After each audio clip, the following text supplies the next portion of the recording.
Well, I'll take a two-step one since I'm. I don't know. That's, So I need these, but. it's like it's dangling. It was so Okay, big. yeah. No, that's a problem. What page is that?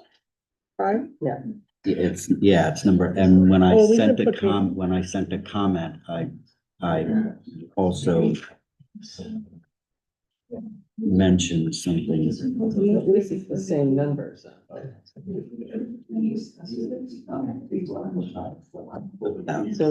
you want me?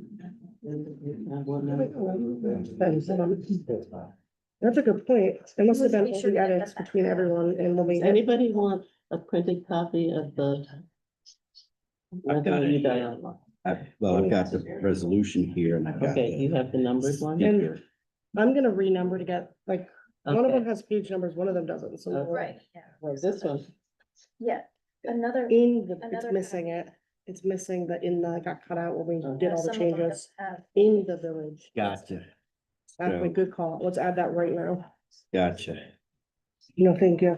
I Yep. read this thing like 3 times last night. And but- the other. Hold on one second. Mhm. Sorry, I just wanna do it right now. Yep. In the village. What was the other one? The other one was just when we referenced here. You have a quorum if you'd like to start the meeting.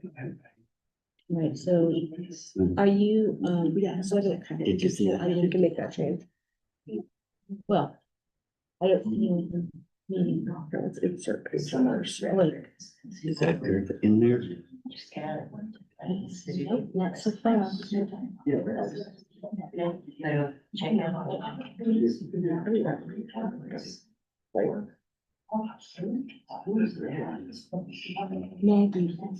Maggie. Does he know the link in now? Does Edgar know the link in now? There we go. Yeah, I just. Okay, thank you. No. I added page numbers to this too. There.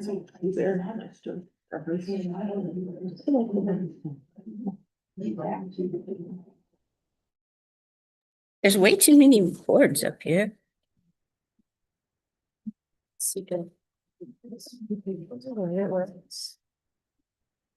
Weird, so mine doesn't have 2 page numbers, it only has 1. Yeah, mine had two. I had some here and some in the corners. Okay, that's just great. I don't know what happened to what Karen gave me. Oh, The one that I did has them in the center bottom. I'm gonna just do the center. and then the Okay. sides. I put them on the side, yeah. So I put the putting- second one on. Hold on, I'm removing all page numbers. Okay, I misplaced my copy of the, yes, the meeting, the agenda. Here, I have a copy. Okay, thanks. Because we need to read our thing. Oops, sorry about that. Okay, we were waiting for, Very weird, yeah, half of it does, half of it doesn't. Yes. I'm fixing it now. There we go. well. And we went. All right, we need to get going here. We're late. Yeah, yep. Can you start recording?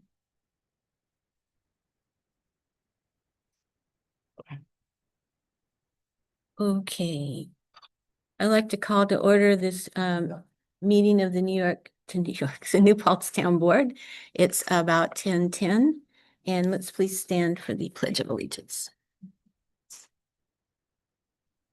Pledge allegiance to the flag of the United States of America, and to the republic for which it stands, one nation, under God, indivisible, with liberty and justice for all.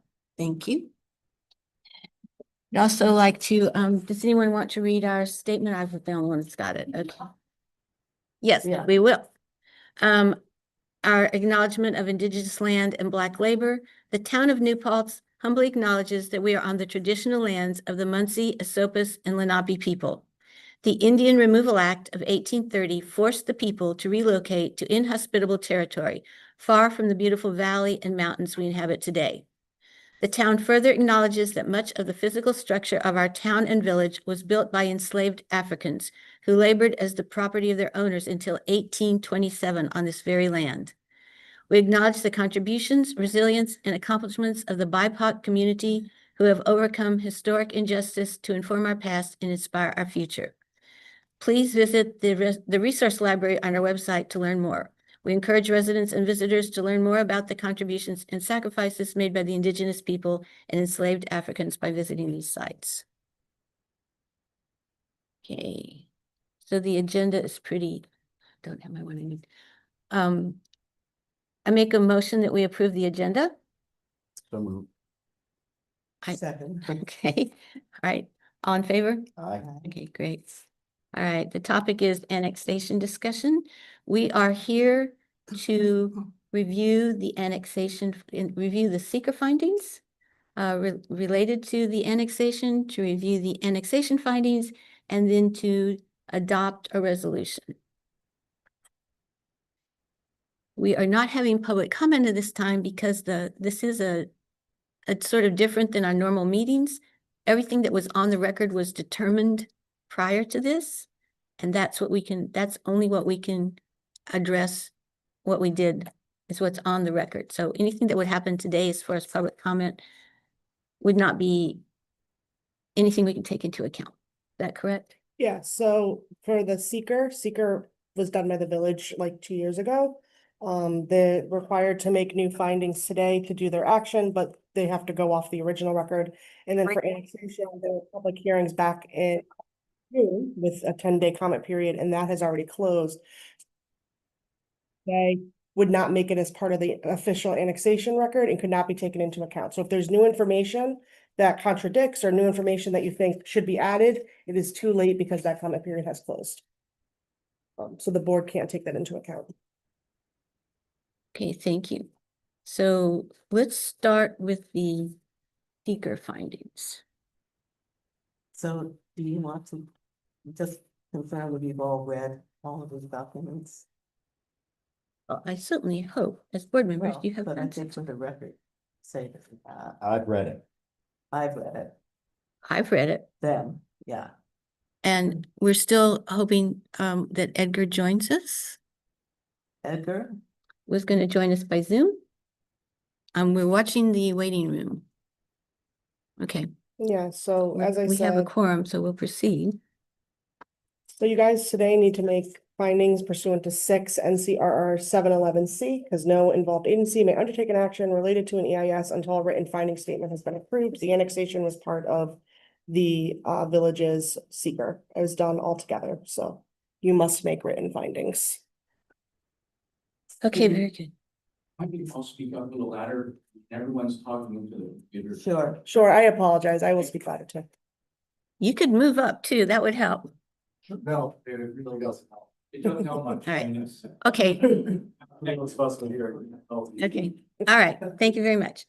Okay, so first we're looking at our seeker findings, correct? The town of New Paltz seeker findings on the New Paltz apartments.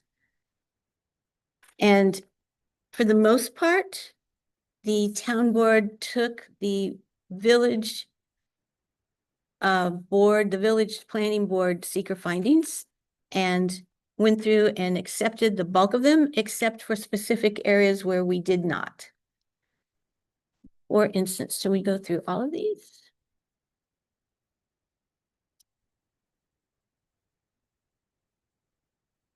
So when we have differences, we've noted those, and it's a pretty lengthy document of about 30-something pages.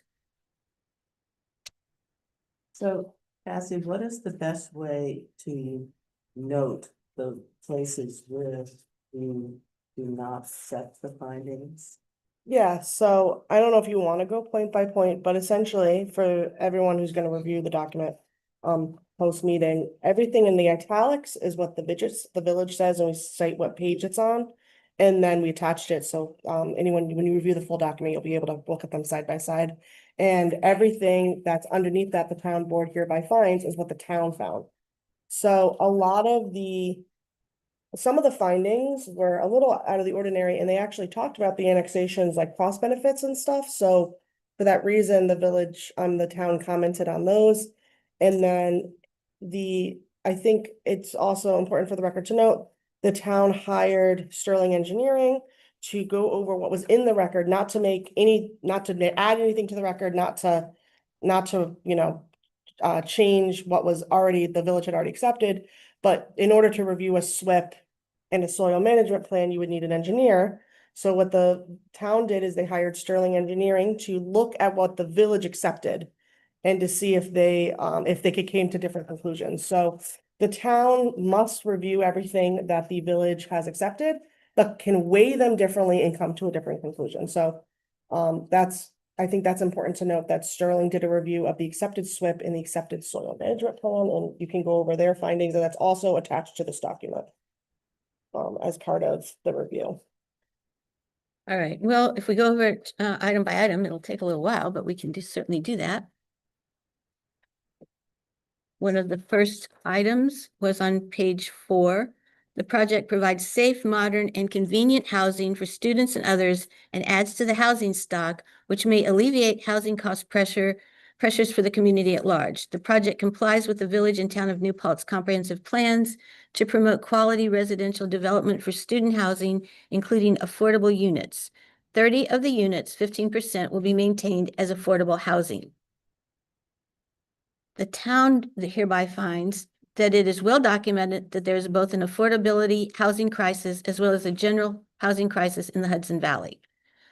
Regarding affordable housing, Supervisor Gatto noted during the September 4th town board meeting, many town staff members are unable to live within the boundaries of town due to the lack of housing options, which is required for employees per town of New Paltz code.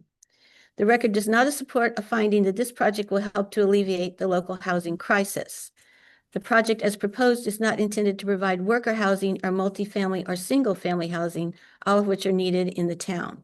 Rather, the project provides an additional 612 beds for temporary student housing to serve SUNY New Paltz, the university. While students are part of the university, which is located within the village, students are transient and generally do not integrate into community in the same way that a full-time resident or new family unit would. New York courts have recognized the distinction between the permanency of community that characterizes a residential neighborhood and college students living in a commune style of living or a temporary living arrangement. And we reference City of White Plains versus Ferrioli. It is unlikely that families or even single full-time residents would be able to utilize the proposed new units as they have been designed in the style of a dormitory with a central living area and separate locked bedroom units, with each bedroom unit being separately rented. For example, a single mother or parent and a child would need to occupy 2 individual bedroom units, with the child sleeping in a separate locked unit and potentially other roommates sharing the central living area. This type of arrangement would be undesirable even to many single full-time residents, given the lack of privacy and requirement for communal living. Although the project includes 30 units of affordable housing, the affordability of these units is not guaranteed in perpetuity, let alone any period of time. On page 40 of the Village of New Paltz FEIS, the Village Planning Board found that the petitioners agreed to comply with all applicable provisions in the village's affordable housing law. The village's affordable housing law does not require affordability for any particular duration, instead requiring a deed restriction to state that the deed of ownership for any AH unit shall contain a covenant and restriction that ownership, rental, and sale are subject to the moderate income housing provisions of the Code of the Village of New Paltz. That was the first one. Another one on page 4. The project will be fully taxable and will not pursue a payment in lieu of taxes pilot agreement. It will expand the tax base and replace an existing agricultural tax assessment. An estimated assessed value of nearly $12 million will result in approximately $513,000 in annual tax revenue to the town, county, school, and village. Building permit and recreation fees of nearly $1.5 million will be remitted to the Village of New Paltz. User fees assessed for municipal water and sewer services will also be remitted to the town of New Paltz. Village. I'm sorry, I already reached down here. The town board hereby finds the record does not support an assertion that this project will create an overall tax benefit to the town. Nowhere in the publicly available record documents is this statement supported or broken down by each municipality and municipal entity. The project as proposed is intended for students at the university. The constructed route directly leads to the university. The university needs more dormitory housing, thus this project could become a tax exempt in the future if sold to the university. Furthermore, there is no condition in the FAIS findings or reference to it, a condition stating the owner of the project will never seek a pilot on this site. Furthermore, as the property is currently farmed and receives agricultural exemption, it is a low bar to say that the project will result in positive tax revenue. The town assessor has reviewed the numbers provided and has determined that the tax benefits to the town, if the property were developed as a mixed-use commercial project in accordance with the town's zoning law, will be greater than the current project. The property currently receives an agricultural exemption of $530,000. The current assessed value of the property is $930,000, but due to agricultural exemption, the taxable value is $370,000. The assessed value would increase even more significantly after the project is completed. Clearly, my voice is not going to hold up for all of this. Would someone else like to read number 3? The project will generate estimated revenue for the village of approximately $76,658 upon completion of the annexation. A full build-out annual revenues are estimated to exceed costs, including fire, police, and EMS, by nearly $44,000. The town board hereby finds the project will not create a total net benefit to the town of New Paltz. Construction of the project is projected to cost $45 million, but only $6.75 million is projected to be spent within Ulster County. Such a small fraction of the total cost as a benefit of the town or village of New Paltz or Ulster County does not minimize adverse financial impacts and environmental impacts of the proposed project. 4. The Town Board of New Paltz rejects the following italicized statement on page 5 of the VNPFS.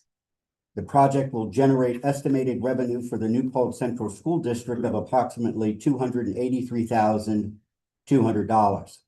The town board finds that the estimated revenue for the New Paltz Central School District of approximately $283,200 is stated but not supported and insignificant given the $79 million annual school district budget.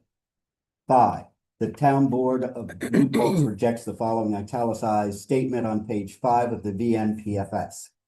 Construction of the project is expected to cost a total of $45 million, of which approximately 15%, $6.75 million, will be spent within Ulster County. It will create 40 construction-related jobs within Ulster County and 23 net new jobs in the village. Town board hereby finds the project will create 40 temporary construction jobs and 23 permanent jobs with no guarantee these jobs will go to residents of the town or village. These jobs may be student work study and will not benefit the community at large. There is nothing in the record supporting the project assertion that this project will create permanent jobs for current residents. 6. The Town Board of New Paltz rejects the following italicized statement on page 5 of the VNPFS. A public water main will be extended to serve the project, and the new main will support future economic development in the area. Sewer main installation will include repair, replacement of an existing damaged main that currently contributes to sewer collection system problems. Both water and sewer main extensions will be paid for by the project sponsor. The town board finds a public water main will be extended to serve the project. Sewer main installation will include repair and replacement of an existing damaged main that currently contributes to sewer collection system problems. Both water and sewer main extensions will be paid for by the project sponsor. It appears from the available documents, the project sponsor omits the cost of operation and maintenance of the extension is intended to revert to the municipality. Those costs are unidentified and could become a public liability since end users, the public, must bear the cost of operating and maintaining the expanded water and sewer district once it is relinquished by the project sponsor. 7. The Town Board of New Paltz rejects the following italicized statement on page 5 of the VNPFS. Annexation will provide residents of the annexation territory with broader public services, more balanced land use, affordable housing, and higher levels of public health and safety consistent with opportunities already available within the village. The town board hereby finds the annexation of the territory is not in the overall public interest, as it does not address the housing needs of the community, does not provide the town with financial incentives, and is unsupported by both the community plan and the zoning of the district. The town is in the process of adopting its own affordable housing law. The residents of the annexation territory will have the same access to the same public services as all other New Paltz residents. There will be no new public services after annexation that there were before, no more balanced land use, Yeah. and no higher level of public health and safety than already exists in New Paltz. You want to do the next? 8. The town board of New Paltz rejects the following italicized statement on page 7 of the VNTFS. The planning board finds that although there are contaminants in the soil, adherence to the soil and materials management plan will minimize mobilization of contaminants and will provide adequate capping within residential and public access areas. Impacts from construction will be minimized through adherence to the SWIP and reuse of soils and wood products on site.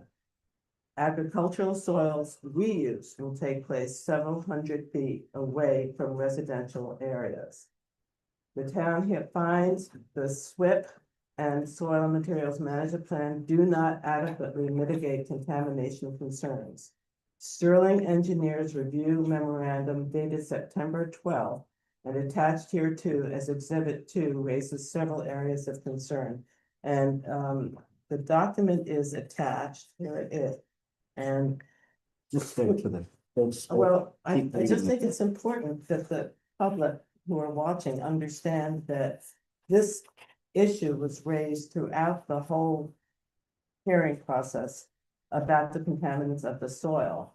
And the Sterling report found that the phase 1 environmental site assessment, DEIS Appendix E, and soil materials management plan, Appendix F, do not provide actual analytical result.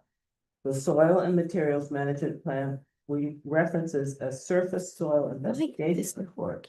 However, the report is not provided.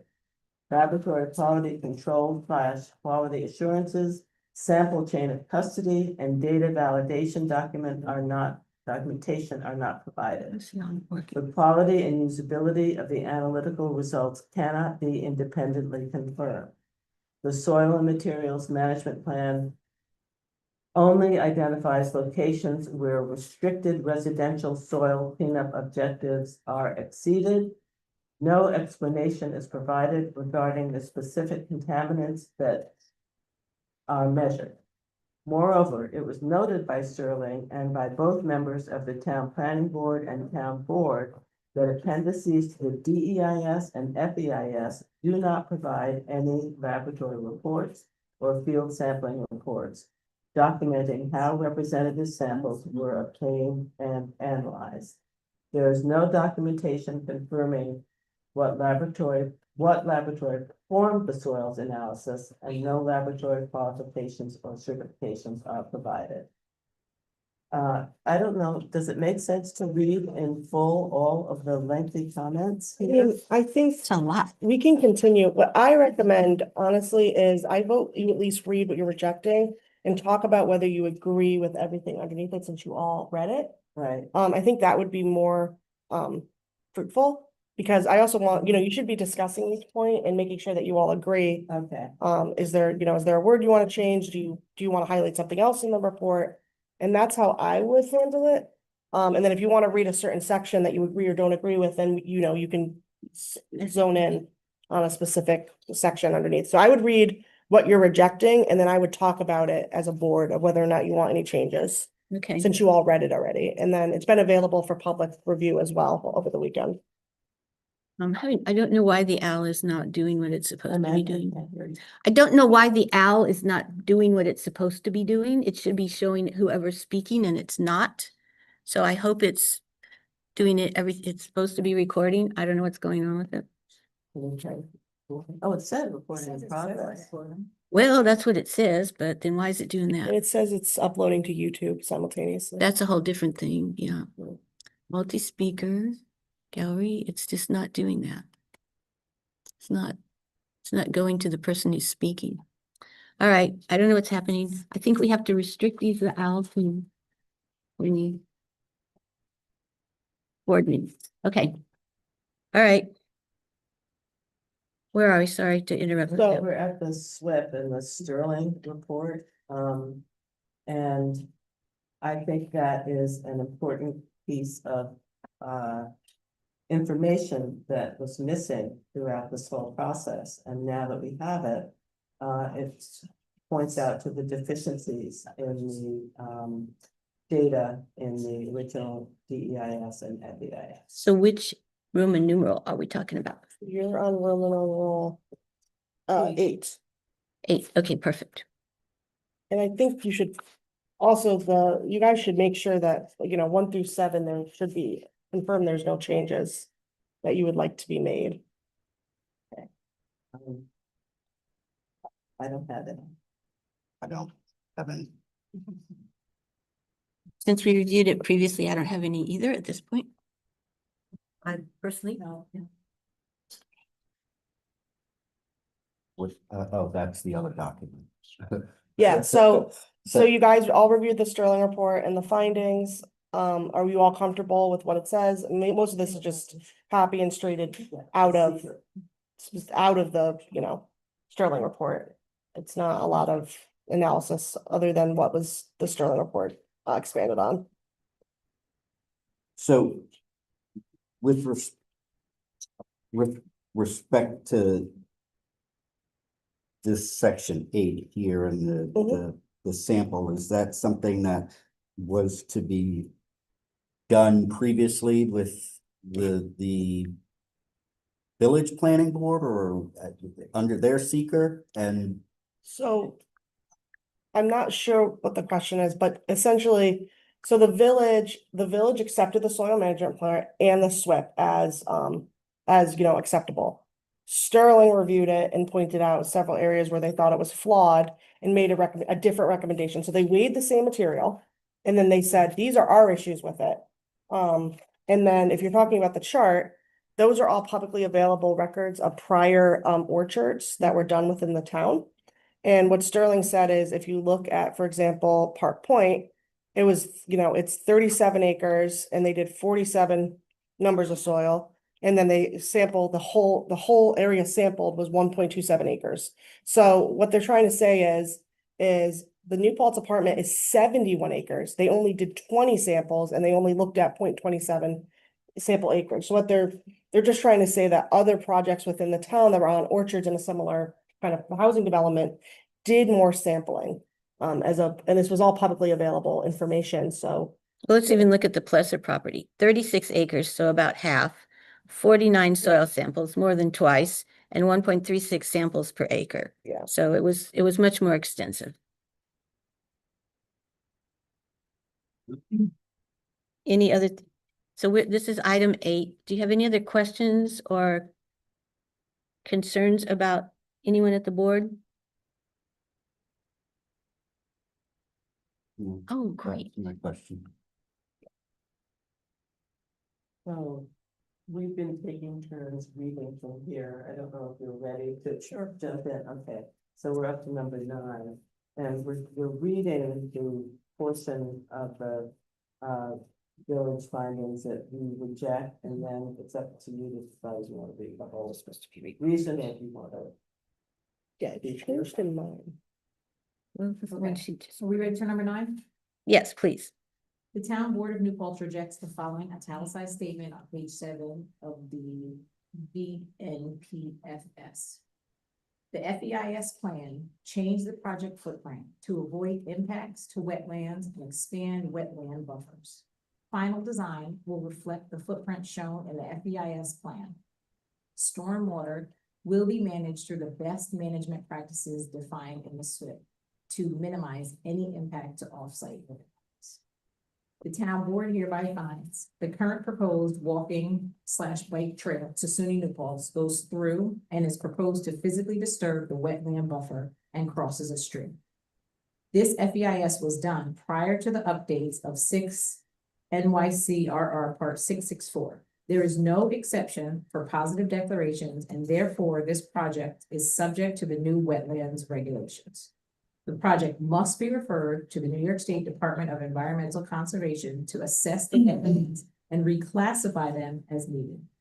The stream crossing, or the nature trail, is a disturbance regulated by the town of New Paltz wetland law. Section 139-5, which would require review by the planning board.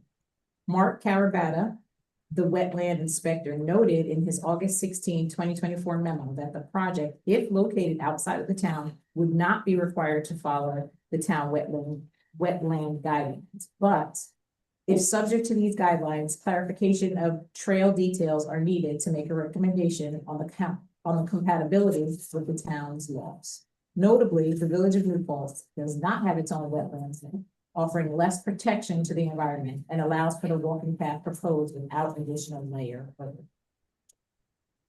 The Sterling report states, a review of project documents posted by the village planning board do not indicate the SWIP has been reviewed and approved by an engineer retained by the village or otherwise independently peer reviewed. Such is appropriate to confirm that post-development peak discharge of stormwater will be less than pre-development peak discharge. Absent such confirmation, it cannot be verified that the SWIP will mitigate impacts to stormwater to the maximum extent practicable. Thus, there are no clearly cited best management practices cited to minimize impact to any off-site water bodies in the SWIP or available documentation.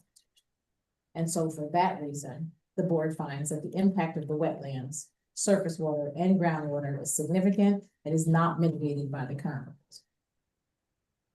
I have nothing to add or disagree. Want to do 10? Sure. Keep going until you tire out. The town board of New Paltz rejects the following italicized statements. This is also on page 7. The connecting trail to the SUNY New Paltz campus will provide for residential connectivity and a walking, biking pathway without large disturbances.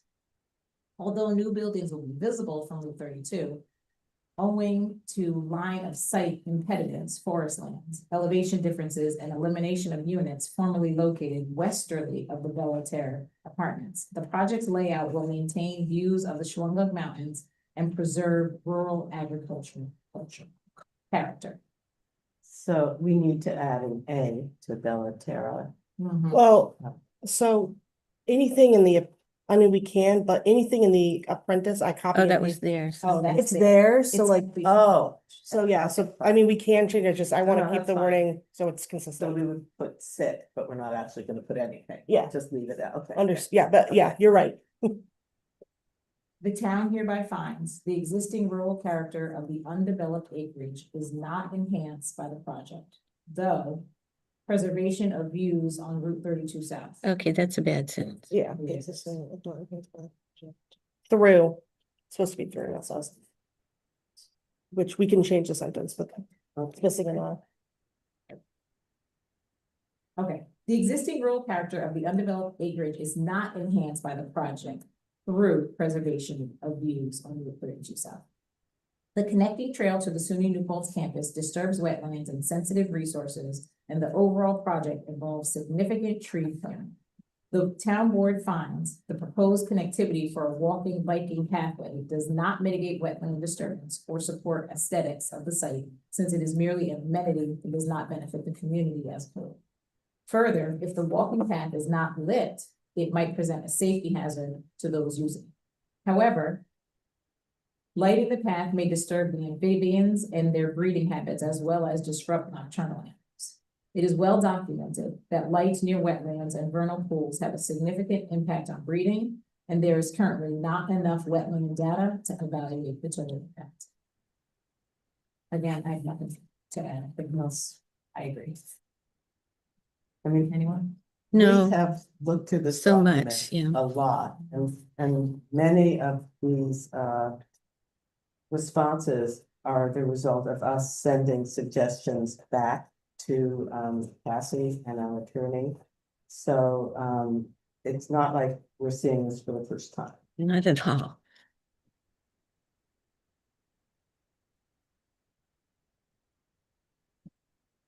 I'll do one more. This is 11. The town board rejects the following italicized statements. This one's on page 12. Upon project completion, it is not anticipated that the building or residence will cause any objectionable noise, light, or odors on nearby adjacent properties. The project poses no significant impacts in terms of noise, light, or odor. The town board hereby finds the current state of the property is undeveloped land. The proposed project is introducing more than 612 students and other tenants, as well as amenities and lighting. There will be a significant increase in noise and lighting to the site, which may impact the neighboring R1 and RV neighborhoods, as well as the breeding grounds of sensitive animals and nocturnal animal disruption. Therefore, the town board finds there will be significant impact to noise and light stemming from this project after construction, as well as significant noise impact during and after construction. There's no way I could argue. So, 12, Okay, I'll do that one. okay. Speak up. I will. Oh, The existing physical and social, this is from page 12. The existing physical and social characteristics of the annexation territory is an expansion of the core of the village, which reflects a unity of purpose and facilities with the village to constitute a community. The town board hereby finds the existing physical and social characteristics of the annexation territory are the rural and agricultural characteristics of an abandoned fruit orchard. These existing characteristics are hardly an expansion of the core of the densely built and inhabited core of the village, nor do these characteristics reflect a unity of purpose and facilities with the village, nor does the proposed project expand nor reflect the existing physical and social characteristics of the neighboring rural area that surrounds the annexation territory. Construction of what is currently the largest housing development in New Paltz into this rural area is a gross distortion of the character of the village and larger community. Okay, 13, also from page 12. The addition of 200 new housing units will benefit the supply of housing in the village. The inclusion of affordable units will provide an important benefit to the community. The Village Planning Board and Affordable Housing Board will continue to work with the project sponsor to design the affordable component to best effect. Oh, Lordy. Okay, so this one says that, yes, we've already mentioned that it's clear that there's affordable housing crisis as well as a general crisis, housing crisis in the Hudson Valley. And we know that there's a need for affordable housing in New Paltz. And that we are providing an additional 612 beds for temporary student housing. This is the same comment that was made before. And that it's unlikely that families or even single full-time residents would be able to utilize the proposed units because they've been designed in the style of a dormitory. This is a new part. Although the project includes 30 units of affordable housing. Oh, no, this part we did before too. The affordability of these units is not guaranteed in perpetuity. So that's, we've already said that one in a previous component. Public hearing testimony from both university administrators and town and village residents indicated there is a need for additional student housing due to closure of dormitory facilities and the growing number of students who are unable to live on campus. These students are clearly the intended beneficiaries of the project. Furthermore, the record indicates there is a need for student housing in the town and village. The FEI states, as of the fall of 2022, the total undergraduate enrollment was 6,090. 46% of the students live in college-owned, operated, or affiliated housing, and 54% of students live off campus. That means approximately 3,200 undergraduate students are living off campus. This does not include graduate students who are also in need of housing. Page 71 of the FEIS, this creates pressure on the community's housing stock for local residents, and people who are seeking to relocate to the area who are in competition with the short-term tenants for housing. The project's addition of student housing does not alleviate the pressure on housing. Rather, the project allows the university to expand enrollment, which will continually increase pressure on housing and village resources. The 2022 student enrollment numbers stated in the Village of New Paltz FEIS are outdated. According to the university website, current enrollment in 2025 is approximately 7,200 students, a notable 1,110 student increase in 3 years. Michelle Halstead, Vice President for Administration and Finance at the university, stated during the public hearing that the university has about 7,300 students with only 3,000 or so beds for those students. As his State of the University address on August 22nd, 2025, President Wheeler stated the university is expected to increase enrollment to 8,000 students to increase university revenue. I actually think we need to remove this. Okay, Because I apologize, I made it in, but these are quoting things that are part of the annexation hearing and not part of the seeker record. So I ah, think those need to be removed. I apologize for leaving it in. okay, this goes to a different If you place. guys agree, I just think it, a lot Well, of these it- came after the, the It twenty isn't twenty. environmental, you're right. Yeah, so we should take it out. Okay, So I'm deleting the 2022 and still wrote that whole paragraph.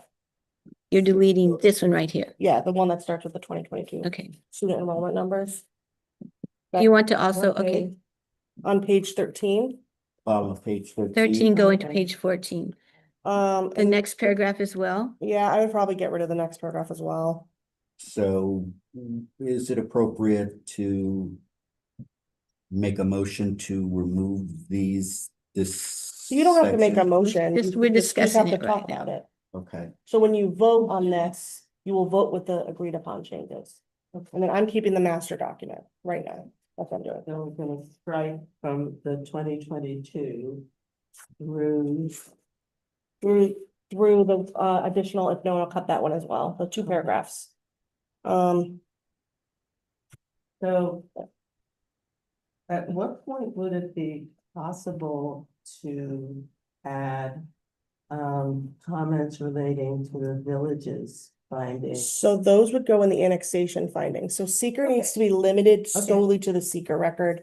And that's why that's a mistake for me to leave that in there, and I do apologize. Okay. It's so yeah, you So can't, We'll you, go through seeker. and Yeah, then- But this, I mean, this is the village's statement, though. The addition of 200 new housing units will benefit the supply of housing in the Yes. village. but you can't cite to facts not in the record. So you're citing to the Wheeler address and you're Okay. citing, so those are in your annexation record, but they're not in your seeker record, and those are 2 different records.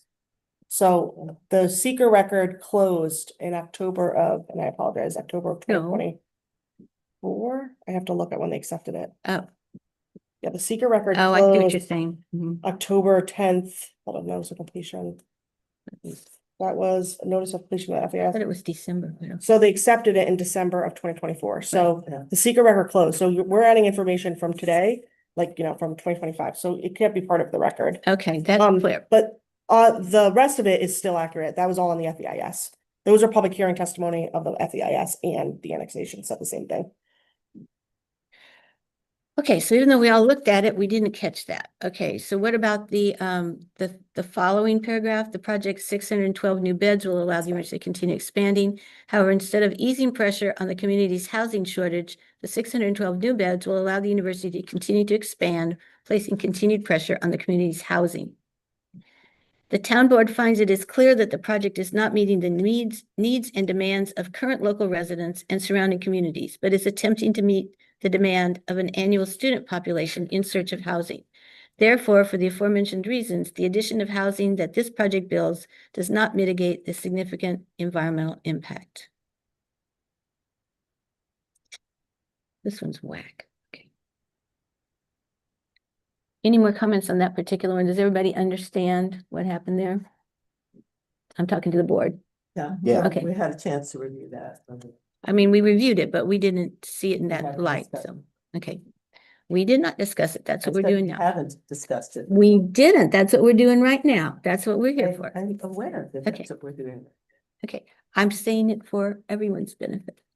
Okay. This one is 14. This is an italicized statement on page 13. Although the project will generate demand for community services, it will be fully tax-paying so that the added revenue to the village should generally balance the increased cost.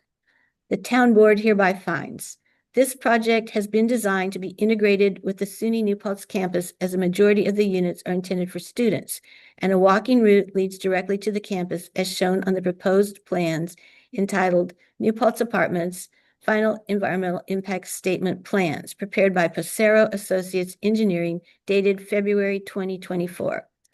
As such, there is a possibility that the property will be acquired by the university in the future and be removed from the tax rolls. Likewise, there is no mechanism preventing the owners from seeking a pilot or other tax abatement in the future. Additionally, many costs, such as total impact of fire, EMS, and police, as well as the sewer and water project, are unknown and omitted. These costs are not fully accounted for in Appendix B of the DEIS in the Economic Impact Report, or the addendum prepared by Camoin Associates with no support in the record demonstrating the total net balancing of cost. So we're just missing data. So we need to correct is Correct, should be in. instead of should be DEIS in the economic. Right. DIS in the economic report. Right, makes sense. Yep. the economic report. Okay. 15, an italicized statement on page 13 of the Village FEIS. The project is expected to have no significant adverse impacts on land use or zoning. It aligns with permitted R3 district uses and the existing character of the area. The following key design elements mitigate potential environmental impacts due to increased density and ensures the project is environmentally responsible, consistent with local land use policies, and aligns with the comprehensive plan. The project aligns with the 1995 Comprehensive Plan Study, which provided for campus-related zoning in proximity to the SUNY campus. The project buildings/structures density preserves outlying wooded areas, animal travel corridors, and open space. The town board hereby finds the project is not consistent with the town comprehensive plan nor the village comprehensive plan. The entirety of the property to be annexed is located with the town's R1 zoning district, which is defined by its medium low-density housing as demonstrated by its 1 acre lot minimum requirement. The town of New Paltz 1995 master plan also identifies the R1 zoning district as a resource protection medium density area defined by 1 acre per dwelling and adjacent to the low density areas of the village. Thus, it is a purpose of the R1 zoning district is to protect the natural resources within the town and encourage single-family neighborhoods. In fact, Section 140-8 of the town zoning law only permits single-family houses by right. All other types of housing, including multifamily housing, are prohibited. This conclusion is further evidenced by 140-8 of the town zoning law, which defines dwelling unit as a building or portion thereof providing complete housekeeping facilities for one family. The 1995 town master plan does not even address student housing. The town has designated other areas of the town for more intensive multifamily developments, including the B2 zoning district and the Gateway Business and Gateway Hamlet zoning districts. These districts are noted in the town of New Paltz comprehensive plan as fit for more commercial or larger density development with fewer environmental resources. Further, the project does not align with the permitted uses in the village's R3 zoning district, which according to the FEIS would be the applicable zoning of the project area if it were annexed into the village. Though the R3 zoning district allows for multifamily developments, the purported definition of the project, it does not allow rooming houses, senior citizen development, family-type homes for adults, or an apartment above the first floor without special permission from the village. A review of the definition of the village's definition of multifamily demonstrates that this project does not fit within the confines of the multifamily definition criteria. Section 12-4 of the Village of New Paltz zoning code defines a multifamily dwelling as a structure containing 3 or more dwelling units and occupied or designed for occupancy by 3 or more families living independently of each other. Each separate communal dormitory unit does not constitute a family unit because such units are intended to be occupied by transients. So Amanda, I think some of this is addressed in other places that we've already talked about. And I think what's important is for us to say as town board members that we've read this. Because this is a fairly lengthy section. This is, but And it's an important one too. It's very important, but it's referenced in several different places. And I agree with everything that's written here. So I guess I'm not sure that I understand how important it is that it be read all aloud, or that we say that we have read it, which we have, Mhm. and agree with it or want to see changes. So, Kathy, I don't know if you have an advice about that. I've already said, yeah, I mean, I haven't said earlier, you don't have to read it. I think it's important to go point by point and say whether you agree. This is actually taken from your annexation findings mimic this, so it's very similar. That's. fine, yeah. But if you want to go through it, you can. I mean, as we're reading it, it's helpful to, like, we all missed that, like, I mean, I missed it, but we all missed the 2022 language left in, regarding the, President Wheeler's address. So it's helpful to go through it, but we don't have to. The board doesn't have to read it. This is a board document. You can quickly go through it. You can go point by point. It's however you guys want to run the meeting. I just think that, if, especially when we get to the annexation, if there's changes, I definitely want more of a discussion. This is just seeker, so it's less discussion. I think that's my point, Okay. is that we have all read this document. We have made changes which have been absorbed into this document. And it will be publicly available. My concern is that we talk about the places where we may disagree, and so far we have not found any. Okay, Edgar's here. now. Yes. I mean, I don't know. My thoughts is to continue the process that you're doing right now. It benefits me, particularly under my circumstances. I have read the document, but going over it, fine tuning it in public, I think is the best thing.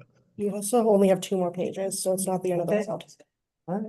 well, it is important that, I mean, so maybe the reason why this seems familiar is because we've all seen it in the annexation findings. And I don't know that this is the first time we're actually stating this, but these are important points. But if everyone's, agrees that we've seen this part, that there are a number of points here where this does not match up with the master plan or the codes or whatever. So that's the main thing.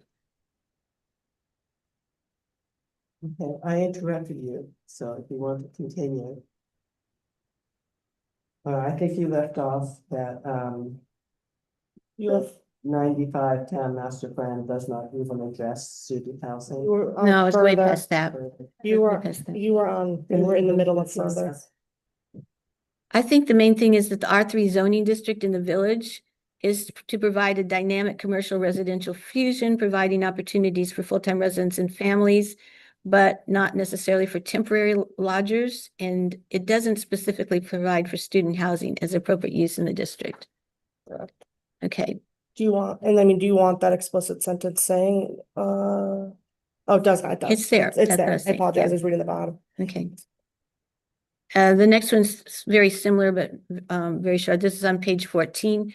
The project is located adjacent to the RV zoning district in the town multifamily and the existing multifamily Bella Terra apartments. The town board hereby finds the RV zoning district is not a multifamily zoning district, but rather a variable density resident district that is established only after significant planning board review for the purpose of developing apartments, townhouses, or single-family homes. Student housing was not the intended purpose of this district. Are we all clear on that one? Okay. Okay, this is the very last one, guys.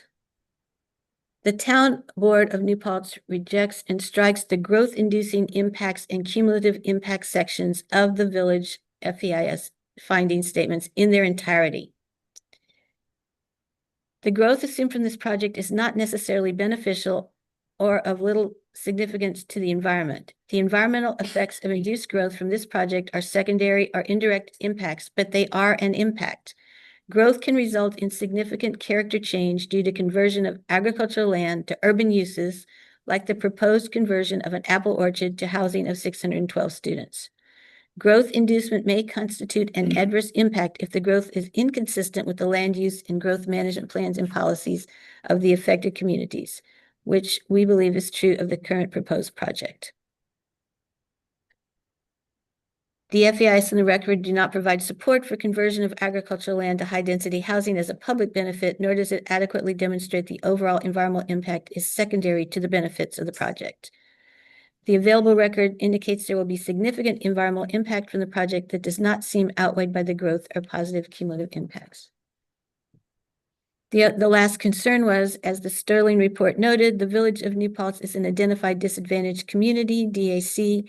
Therefore, the requirements of the Climate Leadership and Community Protection Act, CLCPA, regarding DACs may need to be addressed if annexation is effectuated and the FES has not addressed the requirements of the CLCPA.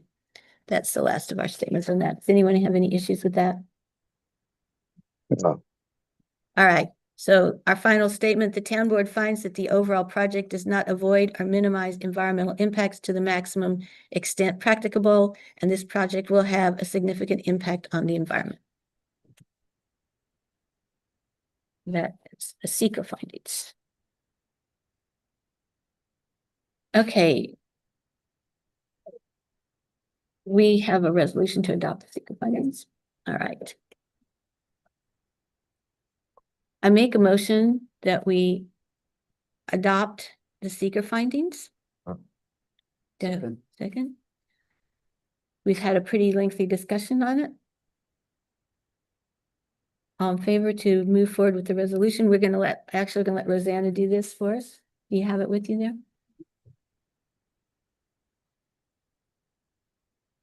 Supervisor Amanda Gatto. Present. We're doing that first, right? Yes. Councilmember Randall Everett. Present. Councilmember Essie Lewis. Present. Councilmember Edgar Rodriguez. President, And Deputy Supervisor Kitty Brown. Present.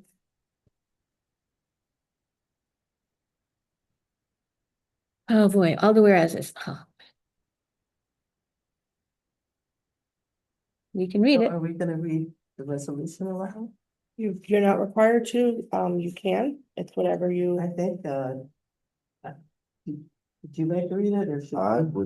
I would suggest that we dispense with the whereases and read the therefore be it resolved. That's my recommendation as Section. well.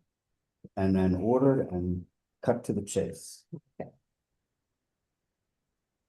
Now therefore be it resolved that the Town Board of New Paltz hereby adopts the finding statement attached here to as Exhibit A. We'll call for the vote. Supervisor Amanda Gatto. Aye. Councilmember Randall Everett. Aye. Councilmember Essie Lewis. Councilmember Edgar Rodriguez. I need to make a comment first. Sure. My particular circumstances recently have not allowed me to do the kind of due diligence and details that I normally do. And so I'm going to abstain from voting. Abstain. There's a typo here. It says absent instead of abstain. And Deputy Supervisor Kitty Brown. Aye. The resolution was thereupon duly adopted. So can we just change absent to abstain? Okay. Okay, that took care of the secret findings. That's secret.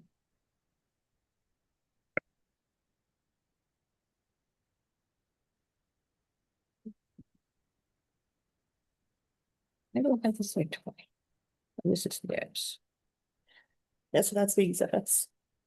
This is the village. Yes, that's exhibit 1 and that's exhibit 2. Okay. It's it does.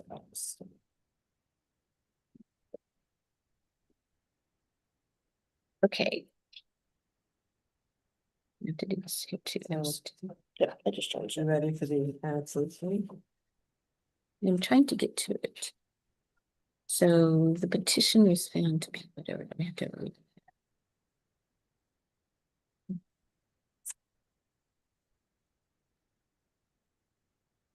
Okay, this is under Exhibit B of the resolution. Does everybody have it? Yep.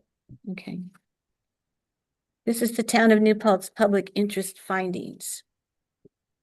And we find that it was properly submitted by the proper people. It meets the statutory requirements of the New York General Municipal Law. And we had a duly noticed joint public hearing. Copy of the public notice for the public hearing is attached and made a part of it. A copy of the testimony of the hearing is also attached. Based upon the information, evidence, and testimony introduced at the statutory public hearing, the town board finds that the annexation of approximately 60 acres of property located in the town of New Paltz to the village in connection with the development of 200 units of student and multifamily housing, 15% affordable units, together with a clubhouse, fitness center, pool, and related appurtenances, the project is not in the best interest of the public for the following reasons. Now, I don't know how much you want to spend of time going on this. I would at least read it and then you guys should discuss, like, just read the bullet. Okay, the first item, the proposed annexation does not alleviate the housing crisis facing the town and village of New Paltz. And once again, we state the validity of that concern, the housing crisis. While students are part of the university located within the village, they're transient and generally do not integrate into community in the same way that a full-time resident or new family would. It's unlikely that families or single full-time residents would be able to utilize the proposed units as they're currently built. The affordable housing does not require affordability for any particular duration. Can you speak up a little louder? Yep, Really low. I'm just reading what we've already. But I can hear everyone else. Please, thank you. Yell. My voice will last for about 2 seconds, okay?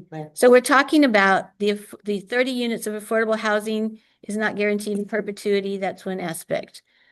There's the public hearing testimony from university administrators and town and village residents indicate there's a need for additional student housing.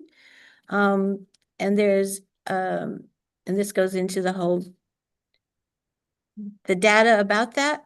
This creates pressure on the community's housing stock for both local residents and people who are seeking to relocate to the area who are in competition with short-term tenants for housing. The addition of student housing does not alleviate the pressure on housing, but allows the university to expand enrollment, which will continually increase pressure on housing. Then we've got the So- 22 units.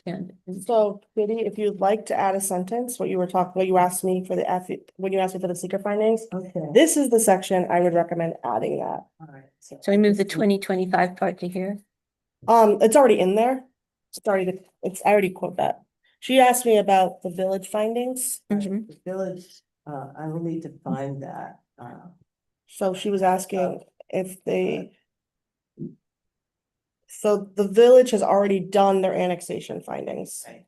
Oh, I see what you're saying. Okay. I don't know, I'm gonna have to go back and find that. Hold on, I think you sent it to me, so give me 1 second. Kitty Brown. Oh, those aren't attached to, Here. I guess. I got it. So. Okay, on. August 27th, the village adopted their, findings for the annexation. And,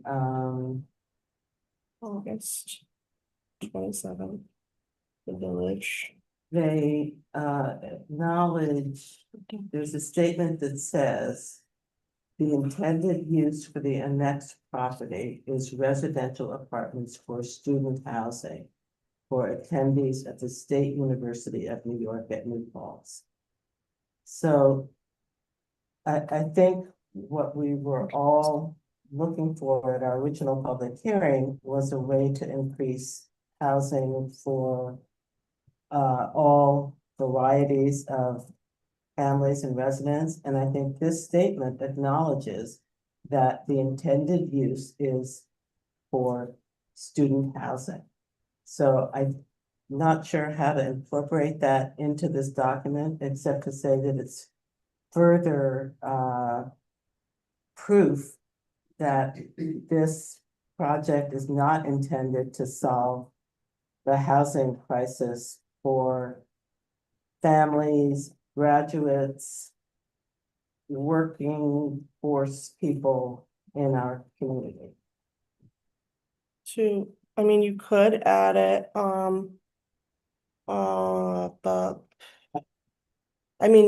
given, you could add an additional like paragraph under. maybe you want to add it in when you're talking about students.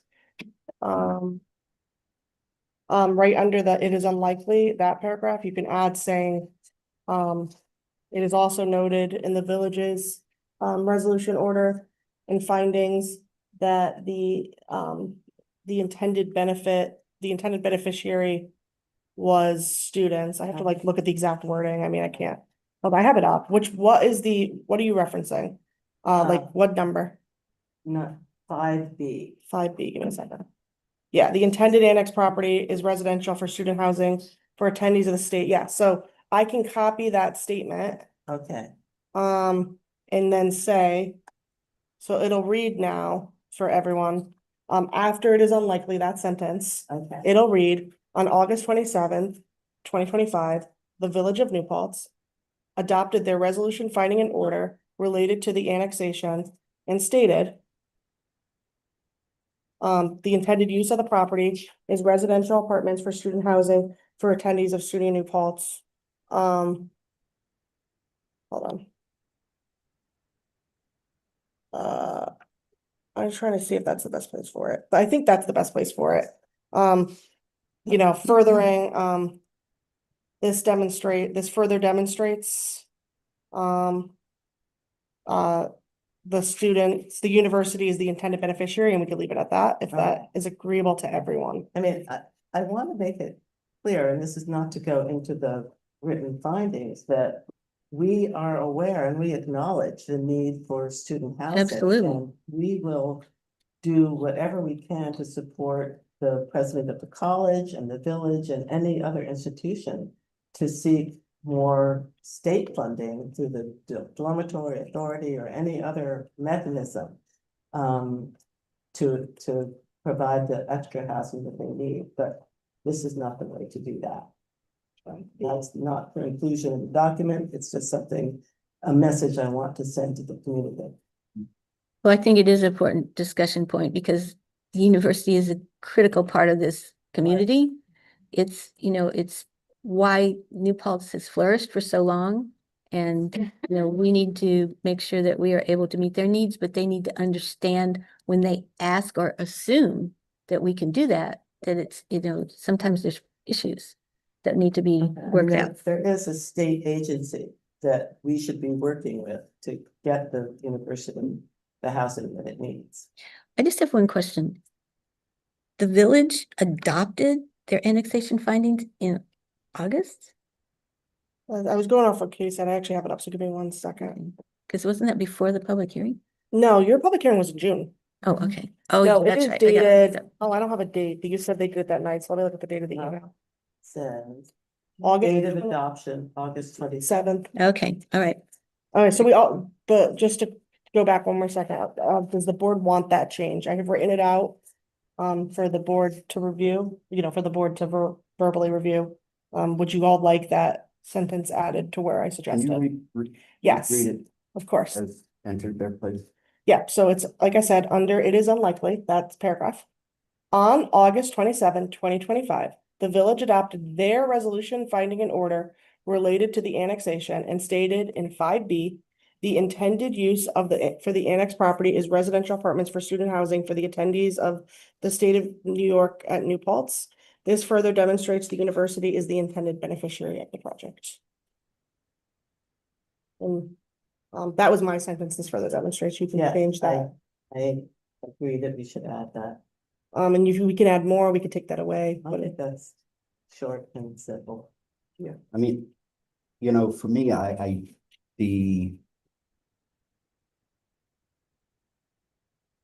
recognize the value that the college and its students bring to both the village and the town. But, and you all know I hate taxes. I just come back to the question of why is it the taxpayers' responsibility of this town to provide housing for a tax exempt entity in our community who should provide the housing for those students at cost? I mean, you have the ability for whatever your population count is, and you keep increasing enrollment, and then there's, you don't have a place to put the additional students that you bring in, and it then becomes the responsibility of the town and taxpayers to find housing and make housing. For a tax exempt entity that should probably get money from the state to build the dormitories or whatever it is that they need. I just. I think it's important to note that, you know, in addition to the fact that the college is an important part of this community, you know, it's the reason why we have so many wonderful restaurants and without it, New Paltz Village Town would not be what it is. In addition, there are always going to be some students who do not want to live on campus. And that's just part of the way it works. So there's always going to be some students off campus, not so much that it's our responsibility to house everyone, but I mean, they are part of our community. So I think we need to balance that. The part, you know, balance the fact that we do want students here and we do want them to be housed like everyone else. And when we provide housing for the students, then we open up other housing for people not students. And that's just the fact, right? More housing is more housing, regardless of who's in it. So we can't ignore that piece. No, I don't ignore it, but if we follow how this building or unit of housing is set up to be, it's not gonna be, you couldn't move into it, you would want to. Not that I couldn't, but I wouldn't, but Right. we're not talking necessarily about me, but opening it, when students go there, then there are lots of students who live in the village. So maybe some of those students will go. So I'm just saying it doesn't mean that it won't have any good benefits for other people other than students. Okay, well, you're going in, that's the claim, but the fact of the matter is that the university has way more students than it has on-campus housing. I understand. Always has been. And so there's always been this, you know, issue of where do they go and how does it work? And even if they did have enough housing, there will always be students who don't want to live on campus. Right, but that regardless, but we're talking thousands, you know, so instead of easing this, we have the statement in here is that the project's 612 plus new beds will allow the university to continue expanding. However, instead of easing pressure on the community's housing shortage, the 612 new beds will allow the university to continue to expand, placing continued pressure on the community's housing. If you look at the 2022 enrollment and you look at the 2025 enrollment, it was a large increase. Now that's because 2022 was probably tail end of COVID and whatever, and people weren't back. So whether that's a trend that can continue or whatever, but it has caused a big impact on housing. And especially because it's a very fluid transient population. I'm not arguing with any of these things. I'm not saying it's not true. I just want us to understand that both things can be true and for us to balance. Oh, absolutely. Yeah. Both things can be true. And at the same time, those students who don't live on campus, recognizing the number of people who operate and run rental properties in this community, that is a business for them too. Absolutely. Right. So, Right. they're members of our community, and so those students who don't choose to live on campus, there are people here who provide opportunities in homes that they've done whatever they do to them so that students can live in it. So, Right. it impacts a number of different things. All of this stuff is symbiotic. So. Well, my testimony during the original public hearings was that the claim that by building new dormitory housing, more housing in the village will become available for other people hasn't been borne out in other university towns. And I looked at places where these contractors have built, like Rochester, and they still have a housing crisis. So, you know, it's just a never-ending demand Of course. And, but when you look at places like, I think it's Village Arms, is that the one off of Henry W. Du Bois? There's a few of them. Yeah, I mean, there are No. students in those partner students in all of the, and the point is that they really connect with our community in a way that I think would be more community minded with a different plan. This is essentially meant to just house students in a dormitory-like setting. And I would love to see a project where we are welcoming the kind of housing where families and students can live. I also go back to my original question that was during the hearing that was deemed unfair. I mean, the ultimate question here is the annexation of this land in order to do this. And if the goal is to create housing, why not come to the town and say, we want to do this? Absolutely. And how can we work with you to do this? Why the need for the town to give up this land in order to do this? If the ultimate goal is to build housing, no land transfer needs to take place at all. You come to the town and you say, we want to help the students, and perhaps we can build something that provides single-family homes or apartments for other folks too. How can you fix your town zoning to accommodate what we want to do that meets both those objectives without turning this land over to the village? That, Well, we have the zoning, but the in the original DEIS and then the FEIS, the village pointed out that they have a law that requires hookup to their infrastructure, that the property be annexed. And so that has been the impediment to the kind of proposal that's here. But, you know, laws can be amended. And so if the well, village. I mean, I just want saw to finish that statement. Okay, That, you know, there is a way for the village to amend that law to permit connections to their infrastructure that doesn't require annexation. Well, can Well, I I- make a point? yeah, go ahead. So the law, I just want to clarify for the record.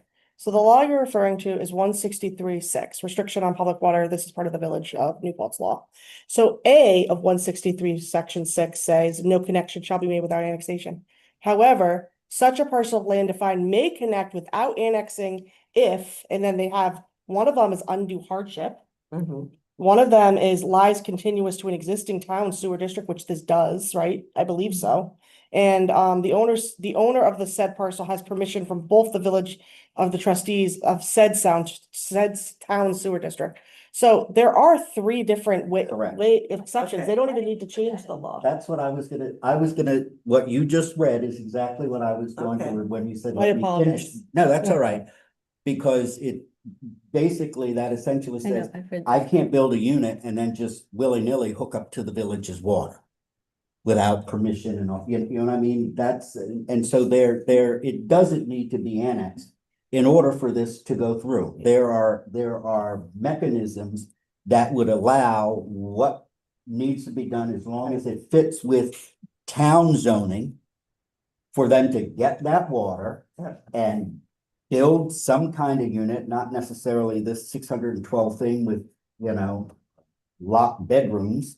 So should we reference that law somewhere in here and say, through the town's zoning, there are opportunities for a project to be built without annexation?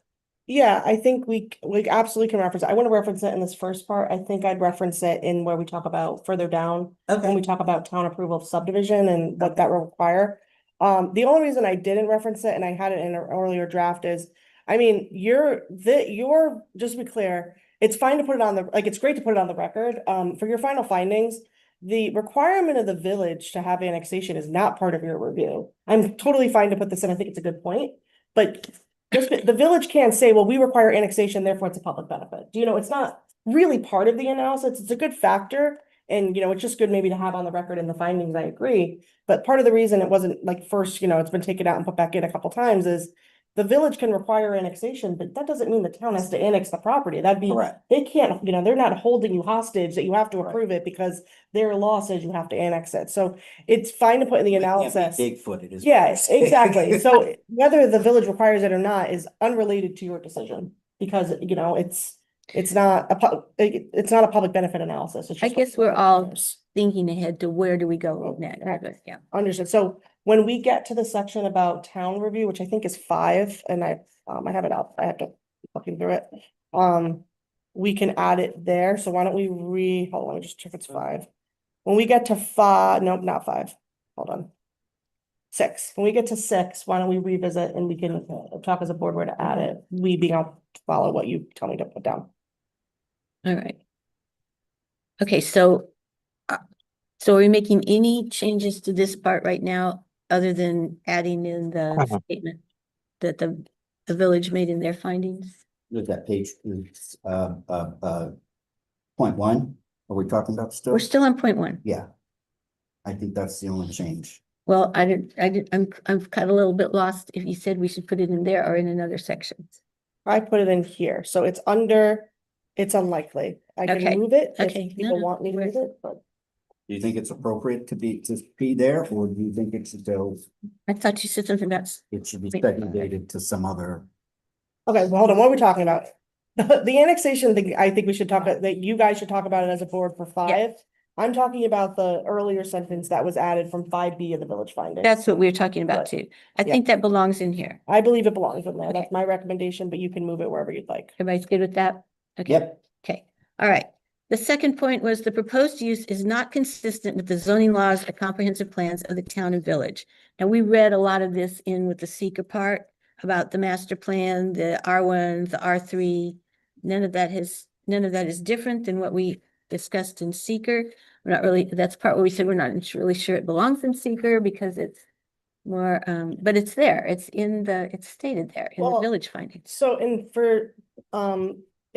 community character, like the compliance with zoning law is in seeker. It's the annexation stuff that was more addressing. So this is put in seeker because seeker does ask about town characteristics and seeker does have a box for compliance with town zoning. It's one of the factors Okay. that seeker looks at when looking at community character. Okay, so this is one we read before that everybody said we already read this, but we read it, so we did read it before and it hasn't changed. So this is the one about R1, R3, and the master plan.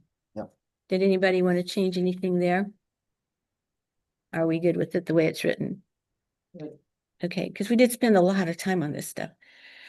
Annexation into the village is not a logical extension of the village. This is a new part. But everybody's looked at the map and it's I think the map is very helpful because we show where the land is, what it's next to, what it's proposed to be next to, and why it would be a logical extension of the village. Would be or wouldn't be? Would it be? It is not. We Oh. say it is not. That was a question. Yeah, okay. So it's most contiguous to town property, except for the little tiny 5-acre part that is contiguous to the university. It abuts the university parcel, which is separated from other properties in the village and is not subject to village zoning district designation. So it would create an island of village zone parcels surrounded by town zone parcels and the non-zone parcel within the university campus. It would require utilization of town roads and state roads to access the property. Emergency services would be required to leave the village to access the property. There are no village roads which connect to this property. The project proposal does not guarantee village roads, but simply offers them for dedication. Therefore, this project is not a logical extension of the village and does not provide an overall net public benefit. Anybody want to add anything to that, or are you good with that one? Nope, and I sent you my comment about the map and pointing. The blue thing? Yeah, Yeah. so I did not. Colored map or, So I did not incorporate, I apologize, did not incorporate your changes, so. it wasn't really a change, it was more of a thing to, you know, if somebody else was looking at it who's not super duper familiar with it, Mhm. Okay, it's hard to know What it is. what it is because there's lots of blue on the map if it's colorized, you know what I Yeah. mean? So it I was. tried to pick a color no one else had, but it was hard. Which is fine, and you do mention it later on down in the end here as I was reading it late last night, and then I was like, oh, it was there, but it Yeah. probably should have come up. I said, I showed the blue outline parcel, so that's the Right. blue. Right, but And it then took there's a me a little bit, red but outline. there's, but you know, it's, you Yeah, know, I understand. if this is sent off to someplace else, and somebody's looking at it, it's like, well, what blue are we talking Or about? can you just cross it? Can know, you do a or line? something? An I arrow? could do a line. A ginormous arrow to show what we're talking Yeah, about? I originally had the Here. parcel numbers, but then I was like, they don't know. So Yeah. this map has gone through a lot of iterations, but I can catch it. Okay. Yeah, I I think can the have map it, is yeah. very helpful because it makes it so clear. Yeah. Okay. yeah. All right. Number 4, annexation into the village would result in spot zoning. So the zoning of the property into the village's R3 zone, it's not adjacent to any other village R3 zone. It would not be consistent with the zoning closest to the property, which are the university parcels for which village zoning does not apply. Other R3 parcels in the village are located over 100 parcels away from the property. The R2 zoning district is in the village is the nearest village zoning district, and even this one is not adjacent to this property. Multifamily housing in R2 is permitted only by special use permit. And it appears the village R3 zoning district is being proposed to avoid the level of scrutiny required for special use permits in the more logical R2 district. Somebody said this is cherry picking of possible zoning districts, which constitutes spot zoning. Even I can't hear you, I'm sorry. Oh my God. Yo. I thought I was, I'm sorry. Okay, so it looks as if this is being cherry picked to avoid the zoning of the most close village properties of R2. The courts have defined spot zoning as the process of singling out a small parcel of land for a use classification totally different from that of the surrounding area for the benefit of the owner of said property to the detriment of others. In evaluating a claim of spot zoning, courts may consider several factors, including whether the rezoning is consistent with a comprehensive land use plan, whether it's compatible with surrounding uses, and the likelihood of harm to surrounding properties, the availability and suitability of other parcels, and recommendation of professional planning staff. If annexed, it would be a floating village R3 parcel surrounded by non-zoned university parcel in the village and medium-density residential districts on the town side. It would constitute spot zoning. It could be suitable for development within the town's already existing zoning regulations. Article 5 of Town Zoning Law provides for a floating planned unit development district. Petitioners could seek the ability to construct a similar project under the town's already existing planned unit development provisions.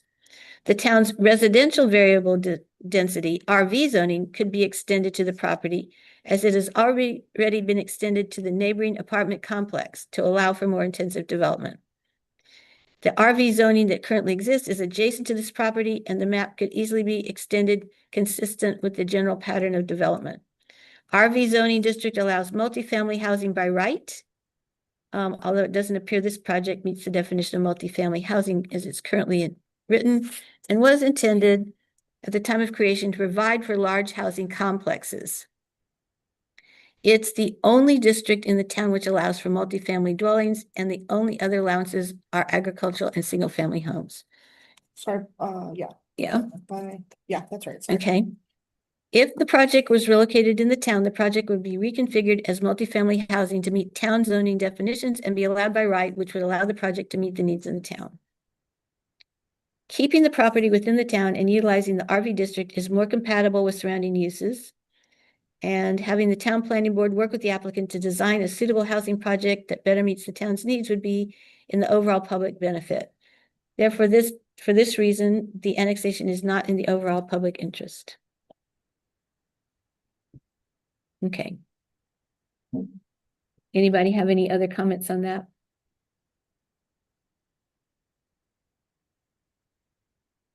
I take that as no. No, Okay. The annexation will cause additional expenses to town residents. The project will create an extra burden on police services and other emergency services, which equals increased cost for taxpayers for servicing a large student contingent as the housing is styled as a dormitory for college-age tenants. The police chief had stated an additional 2 full-time officers would be needed to address the additional persons generated by the project. And there's his rationale for that. The village FEIS on page 13 states an economic impact report was produced which modeled and estimated a variety of fiscal impacts. It estimates the total annual increase in anticipated village expenses, including police, fire, and EMS, will be approximately $32,341. The planning board recognized that actual costs may be higher due to the needs of the student population. There may come a tipping point at which volunteer services are no longer viable and paid first responders are needed. The village FEIS states that both water and sewer extensions will be paid for by the project sponsor. However, this analysis omits the cost of operation and maintenance of the extension that will eventually revert to the municipality. Those costs are unknown and could become a public liability since end users, the public, must bear the cost of operating and maintaining expanded water and sewer districts once it is relinquished by the petitioners. In the village, water and sewer district shares costs equally among the taxpayers as they are all users. However, the town's water and sewer districts are solely funded by the users in that district and operated by the water and sewer districts. These costs would never be paid by the general town fund or taxpayers residing outside the districts if the project continued to be located within the town. And then it's talking about the village. Oh, is this where you want to put this part in? Yes, you could put this in there in this section talking about costs if you'd like, or you could put it in 6. It's either place is appropriate if you want to add it. You could say something like, though petitioners may cite to the village law, the village law allows for exceptions, and I'll actually physically say the village law if you want me to add it. I think that is probably the best place for it. So right in that paragraph. Yeah, so hold on. Yeah. Give me 1 second. Or These costs are 6. however down. Though, okay, I would make a new paragraph after, however, the town's water and sewer. Petition, and this is what it would say, petitioners may cite to the villages the village code requirement of section, I have it up, give me a second, I think it's 163.6. 163.6, requiring annexation to connect to the, just want to look at the way they word it, to connect to the sewer line, the sewer districts, sewer district of the village, however, section 163B, 163.6B allows for exceptions to this requirement, including. Do you want me to do all 3, or is there one you want to point to? No, I think you have to do all 3. Okay, sounds good. Give me 1 second, I'm just copying it. I'd lift that whole. All right. Including. I'll try to get this to like copy and paste right, so I don't have to reformat it. Including. And then I have it like 1, 2, 3, so 1, like in its own little paragraph. Or like a little section. Including the undue hardship, the parcel lies out continuous. And 3, and I'll format this. So I just copy and pasted the 3 different requirements, and then I'll add a sentence stating therefore. Annexation is not required. In order for the project to be connected to village sewer. How does that sound? I could reread it as well. Yep, read the whole thing. I think it's, I'd say to village utilities, because I'm not sure Well, it's specifically sewer is what the code is what that code section's about. It doesn't say water and sewer. I think it just says sewer, but let me check again. Hold on. Okay. I'm doing this on the fly. No connection may be made to village sanitary sewer located outside. No, it's just sewer. Just sewer. Not even water, just village sewer supply and distribution. Petitioners may cite to the village code requirement. I have to edit this, requirement of section 163(6)(a), which requires annexation to connect, which requires annexation to connect to the sewer district of the village, period. However, section 136B, 163(6)(b) allows for exceptions to this requirement, including one, it is an undue hardship to connect directly to the village supply and distribution system. Such determination shall be made solely to the village board of trustees. The parcel lies continuous to an existing town sewer district. The owners of said parcel has received permission from both the village board of trustees and the residents of the town sewer district. So they can meet one of these definitions. Therefore, annexation is not required in order for the project to connect to village sewer. Okay, but it is required for water. It's only talks about, so this annexation requirement is only for sewer. I don't see it No, for there's water. another one. Is there another section? Yeah, there's gotta be. Restrictions on water service. Hold That's the on. one I think we should look at. Oh, you're right. Hold on. That is 20716 and it's the Yeah. same exact wording. Yeah, Okay, so, Now, hold on. Let's reword this. Okay. yeah, okay. Petitioners may cite to the village code requirements of sections 163(6)(a) and 207(16)(a).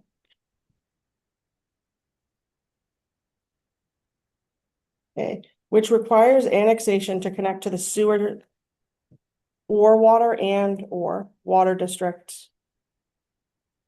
Is it a water district? Yeah. Mhm, yes. Sewer and water district of the village. Sewer and water districts of the village. However, section 163B and 207, 207(16)(b) allow for exceptions to this requirement, including, and then the three, therefore annexation is not required in order for the project to connect to village sewer or water. Because it's this, Automatically. what automatically, what do you I mean? mean, well, if it's annexed, it's automatic, but there's other ways to do it, so. Okay, just don't worry about it. I don't think it's, I also don't know if it's automatic when you, like, you can't, it's not usually automatic if you might have to add yourself to the district. Nope, if you're in the village, you get it. Oh, it's automatically in, okay. so, the laws talk about the water supply and distribution system Mhm. rather than districts, so I'm not Well, sure. because in the village, there's only one, it's the I- whole village. But I just want to make sure that we're using the exact right. Just maybe say system, whatever, yep, distribution system. Well, partially the impetus for this was if we don't give them the land, they don't get water. Well, that's what it said. Well, it That said was the, right that in was the- the Oh, argument. yeah, And yeah, it's yeah. like, you have to give us the land or they can't get their water. So by not giving us the land, you're holding up the process, and the issue is, we don't have to annex it. Right. You can petition under one of these three areas of redress, or Exemption. whatever exemptions to do what you want to do in the town and get your water from the village. Rewording it to include water and all this. Okay. I'm gonna reread this one more time since I Mhm. just made changes.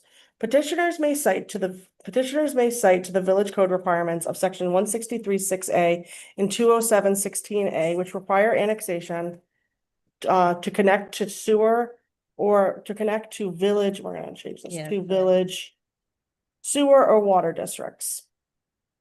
However, Systems, whatever, this, we did district systems. Systems. However, section 163(6)(b) and 207(16)(b) allow for exceptions to this requirement, including it is an undue hardship to connect to the village sewer supply and distribution system or the village water supply and distribution system, such determination to be made solely by the village board of trustees. The parcel lies continuous to a town sewer district or water district. The owner of said parcels received permission from both the village board of trustees and residents of said town sewer or water district. So I combined the two. It's their word of the same.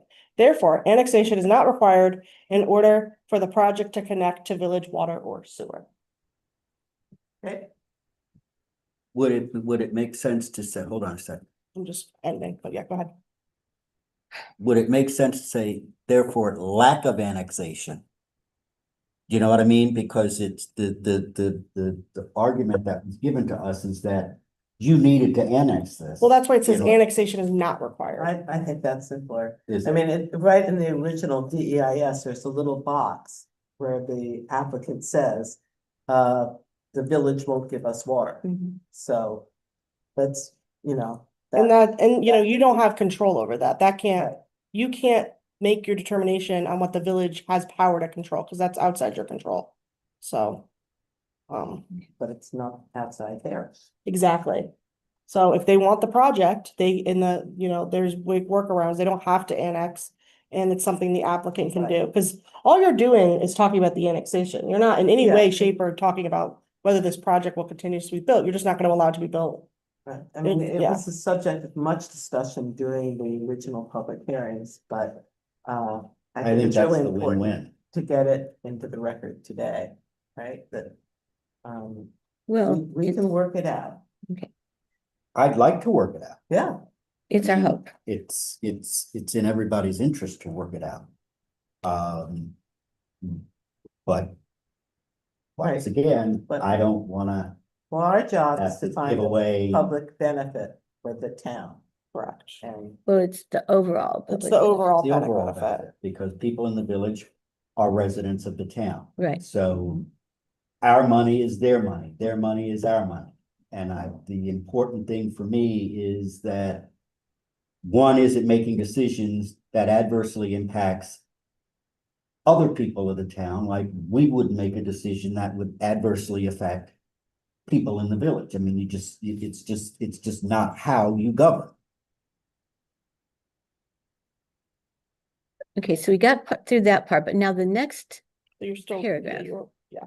The next paragraph is one that I heard, Randall, you had issue with.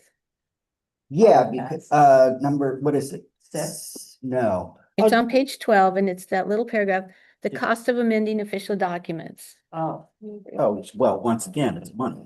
Well, no, it's not that. This seems especially unnecessary given the village's continued efforts to merge and or consolidate with the town, which is That's in, number 7. No, No. we're here. right there. It's a paragraph in this part. We're on page 13, I'm on page 12. falls in or a 12 and 13. Sorry, it's your 12. I added stuff, so. Well, now- I have no numbers on my document. Hold on, let's go to, This is 5. hold on. We're in, Right here. we're in part 5. After we talked about the water and sewer districts, I don't know. Is yours not numbered? No, I printed this out from what you sent. Oh, me. because there's some Sent last- changes since- but 25. Oh, mine, yeah, mine is numbered. So, No, I didn't okay, have any issues with this after reading this. This wasn't the section I was referring to.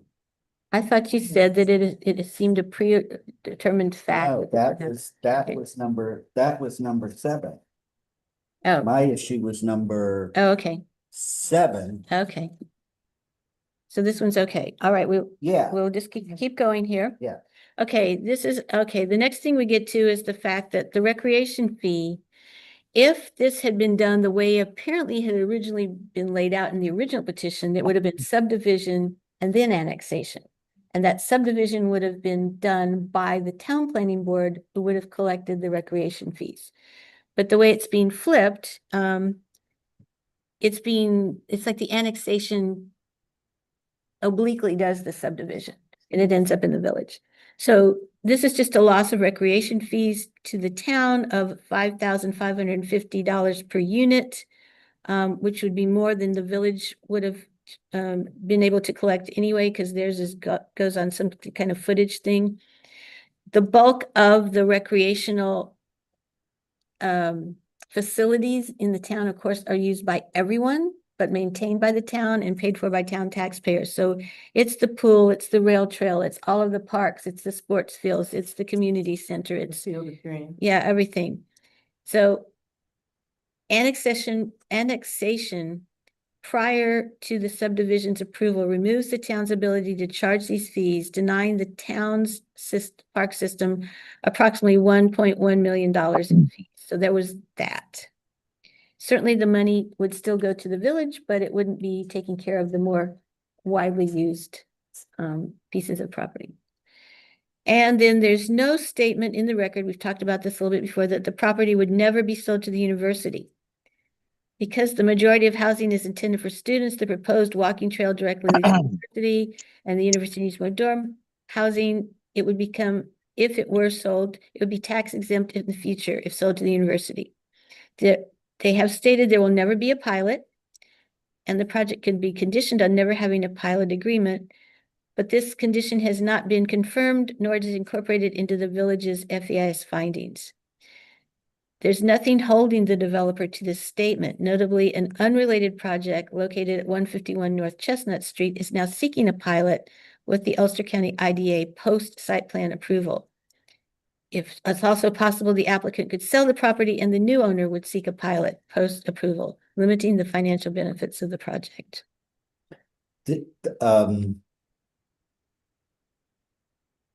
There is an issue with that statement simply because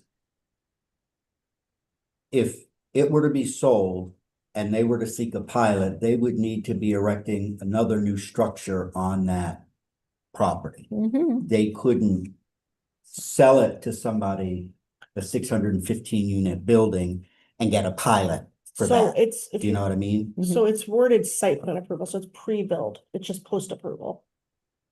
Yeah, but the anticipation is that, I mean, and maybe my reading of it is wrong, is that it's saying here, therefore, it is possible the applicant will sell this property and the new owner will seek a pilot post-approval, limiting the financial benefits of the project. Is that after construction or is that No, prior? so- Approval. So sometimes developers, because it's such a process, will actually go get the site plan approval themselves, especially in like more rigorous communities, and then they'll sell being like, look, this is such a successful project. It's ready to go. Here's all the math. We already got site plan approval. And, you know, depending on the town or village code, you could even, you know, those approvals are good for 2 or 3 years, depending on, you know, depending on the approvals.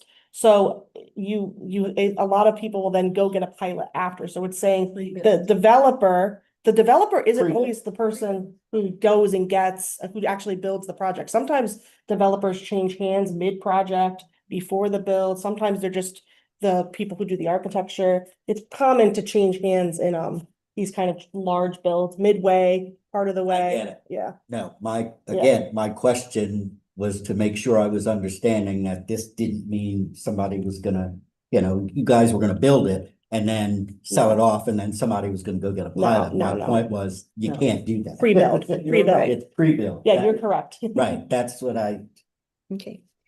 Okay, so we don't need to change anything in here. We all clear what it means. yeah, okay. Okay. Then there's a part about the ag exemption of 530,000. The current assessed value of the property is 930,000, but with the ag exemption, that actual taxable value drops down to 370,000.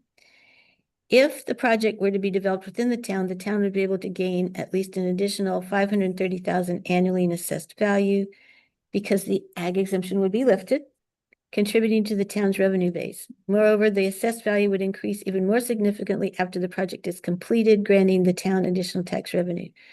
Annexation of this property denies this town this additional revenue and grants it to the village. Is that true? Well, if it's annexed into the town, into the village, Mhm. then the village is getting the revenue. The village gets to get property tax. Yep. But village property pays town property tax also. Yeah, they do both, but the village, Maybe you'll it's get less, you'll get less. yeah. Maybe we need to reword it. Instead of denies it, it says reduces. or Why don't we say something. reduce? Okay, that's fair. Because it's a percentage. Right. So now the annexation of the property reduces the town, reduces the town's Additional revenue. additional revenue and grants it to the village. Okay. And grants a portion to the village. Right. And that's also partial like head count too, right? Is that, No, this is property tax. We're Just talking about property. property tax. I'm talking about sales tax and pot. Right. No, this has to do with the assessed value. Okay. The taxable value. Okay, so any more questions about that? Okay. Number 6, the annexation is an attempt to bypass the rigorous town zoning law and planning board review. If the project continues it to be located in the town, it would be subject to several additional requirements that would be bypassed if the property were annexed. The current proposed walking/bike trail to the university runs through and physically disturbs the wetlands buffer and crosses a stream. In the town, there's a wetlands code and there is a wetlands buffer that's been established. The stream crossing of the wetlands to the nature trail is a disturbance regulated under the town of New Paltz wetland law and is therefore subject to the additional protections. The village of New Paltz does not have a wetlands law. Therefore, the petitioners can bypass the town's more rigorous environmental review by annexing the property into the village. I will say that on their drawings, they recognize where those buffers are, but site plan approval is not complete. An additional effort to avoid town review, the petitioners are proposing to annex a portion of an existing lot and only apply for subdivision approval once the portion of land is located within the municipal boundaries of the village. If the town planning board reviewed and approved the subdivision prior to annexation, it would allow for ease of remapping as a standalone lot, which would be created for the purpose of annexation. But it also would come under the town's cluster subdivision law for parcels over 15 acres, which would be applicable in this case. The roads and driveways are subject to height and review, which would not be required under village subdivision. Then there's the part about EV parking spaces, which the town has and the village does not. The Town Environmental Conservation Board would also be required to review a subdivision or any project of 5 or more acres. And let's see. They get it. Okay, so that's that. It could appear that they're choosing more favorable and less restrictive zoning laws. The laws of the town are more protective of the environment and public safety. Therefore, bypassing the town's law is not in the public interest. Okay, number 7, this is the one you were talking about. This is the one I was talking about. It's because I'm confused. Is it dissolved? Is it consolidation? Is it, what is it? What are the, I mean, it's, Not anymore. yes, so, Not dissolution? No. They changed it? We were told that it was no longer dissolution. But it was but consolidation. dissolution is what's on their website. Well, so- maybe. right. I went off the website, so I do have to dissolve. Okay. So it's really confusing because we were told that it was going to be consolidation so that all town Right. outside the village people could vote. But But then, the document on the village website is still dissolution. So I'm not clear. Which means the people in the town don't get to any vote. say in it. Which is why I'm saying, you know, I'm like confused about this. In addition to the fact that, you know, it's not something that you just say you're gonna do. I mean, the people in the town and or the village have some say about it. Well, Something- If it's something. going to be a consolidation, it requires an IMA, which we Right. have not signed. So that part's still kind of missing. How can it be a consolidation? Right. And so I don't know what. This, I mean, it's not dissolving now, or at least that's my. Well, understanding. it's not dissolving. They chose not to dissolve, so, At this, no, they chose not to do a referendum this year. The village minutes said that they're gonna vote, village residents are going to vote in November of 2026.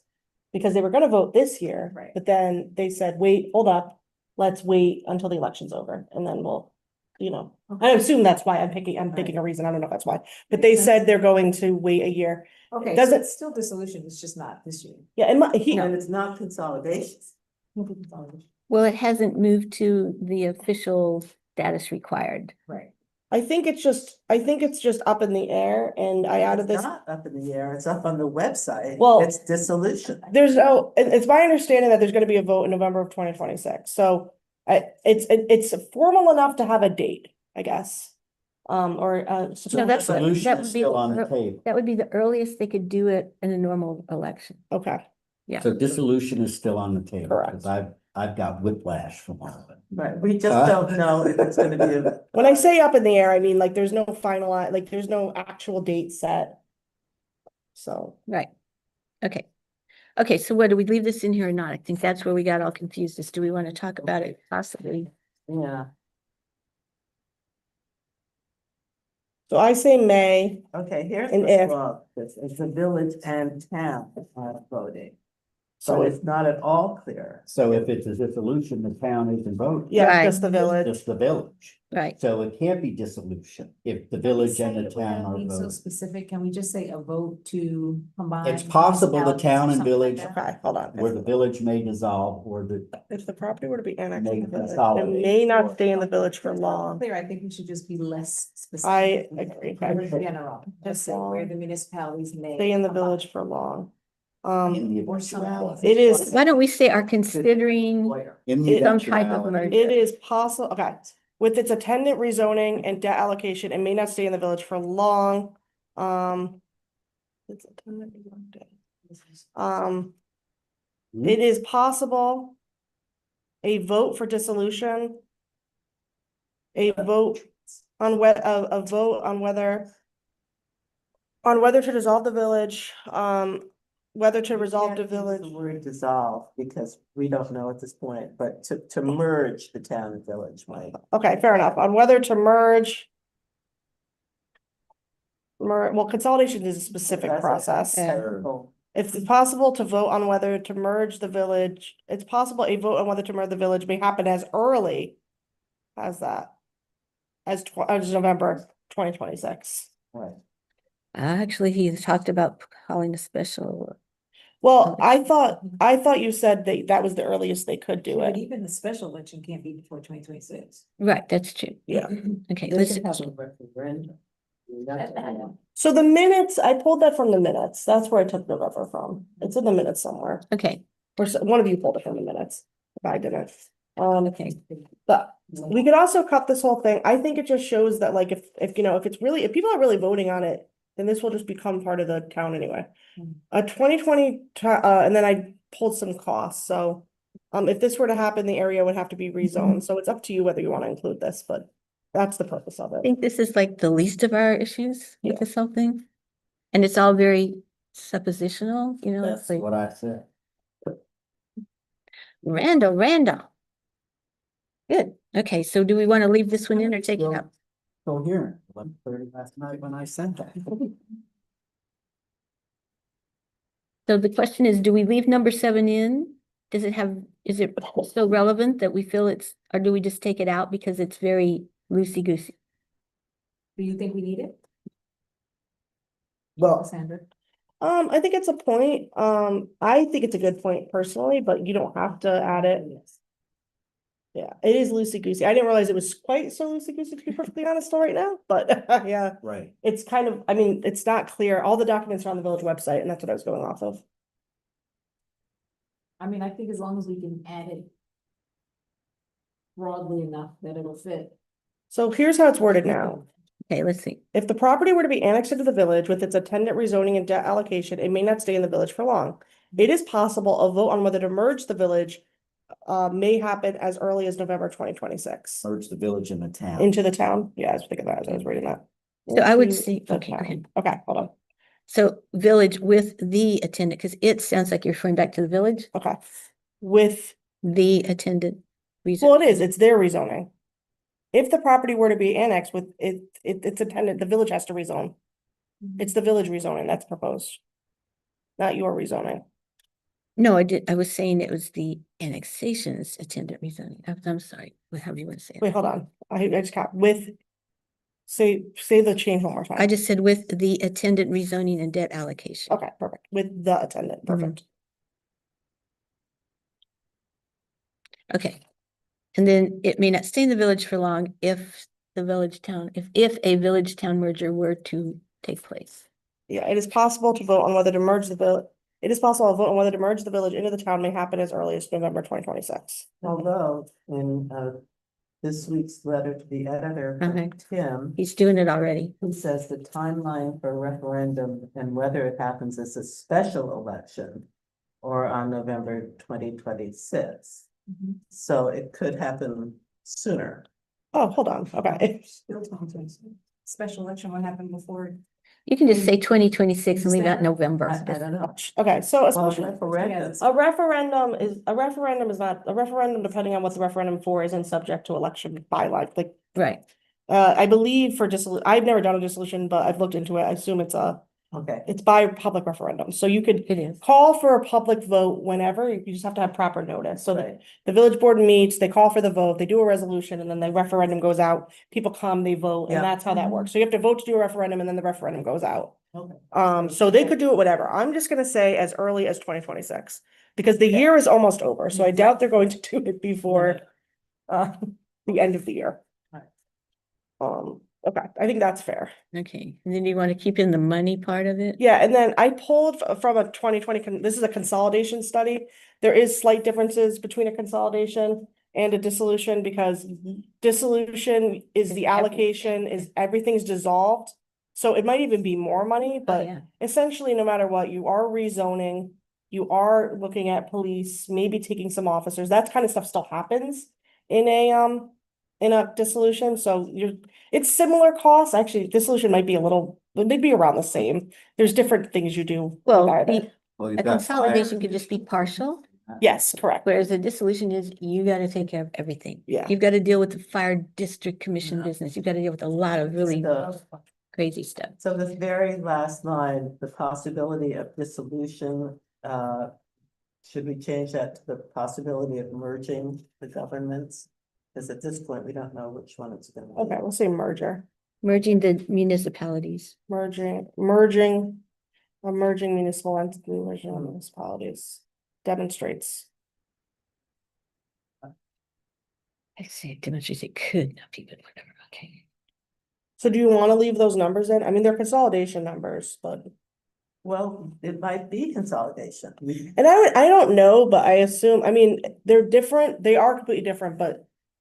In essence, you have to rezone and all that, whether it's Yeah. dissolution or consolidation. Yeah. And that costs money. Your New Paltz numbers are so old that I Well- didn't pull your numbers because they're so old. I think I found 2011 numbers. Yeah. They're They're, very, very old, so I just didn't use them because they're way off. the thing is, the rezoning mayor, I mean, they're talking about creating a little hamlet that stands alone. So. Okay. All right. Anyway, that's Next. getting off track. Number 8, the project would result in an overall negative environmental impact to the community.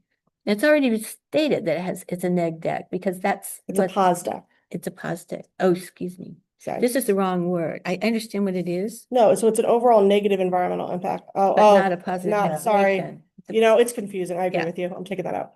The project would result in, why don't we say significant? Harmful. Yeah, I think harmful is the better word. I apologize. Significant. Again, harmful. The project will result in a significant overall no, it's not right. The project would result in a significant, Overall environmental harmful impact. impacts. You can just say overall environmental impact. the project would result in a significant overall environmental impact. Is it overall significant or significant overall? Significantly overall or significantly harmful. I think, okay, sorry, I'm sorry, dude. I gotta. I do it think on the it's, fly. I think we're trying to say it's significantly harmful. Significantly harmful environmental impact. Okay, the project will result in a significant, the project would result, In an overall significantly there we harmful. go, I knew the word was off, a significant overall. Overall significantly Significant and harmful. harmful, significantly harmful, that's right, okay.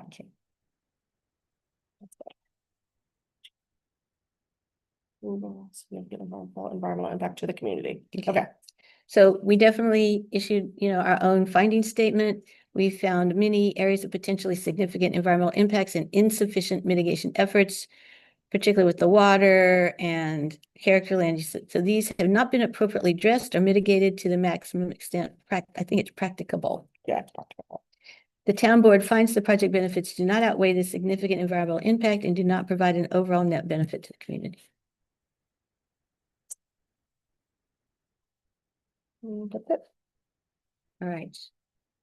All right, so then we have a resolution. Any other comments or concerns, or this is it, folks? These are the findings. Got anything else to say? Edgar? Edgar, you're muted, dude. Unmute Edgar. He is. Or no. Nope, still muted. There you go. Okay. No, I do not have any questions. Okay, great.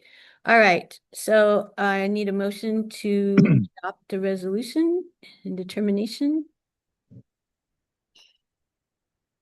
I need a motion. Who wants to make that motion? So moved.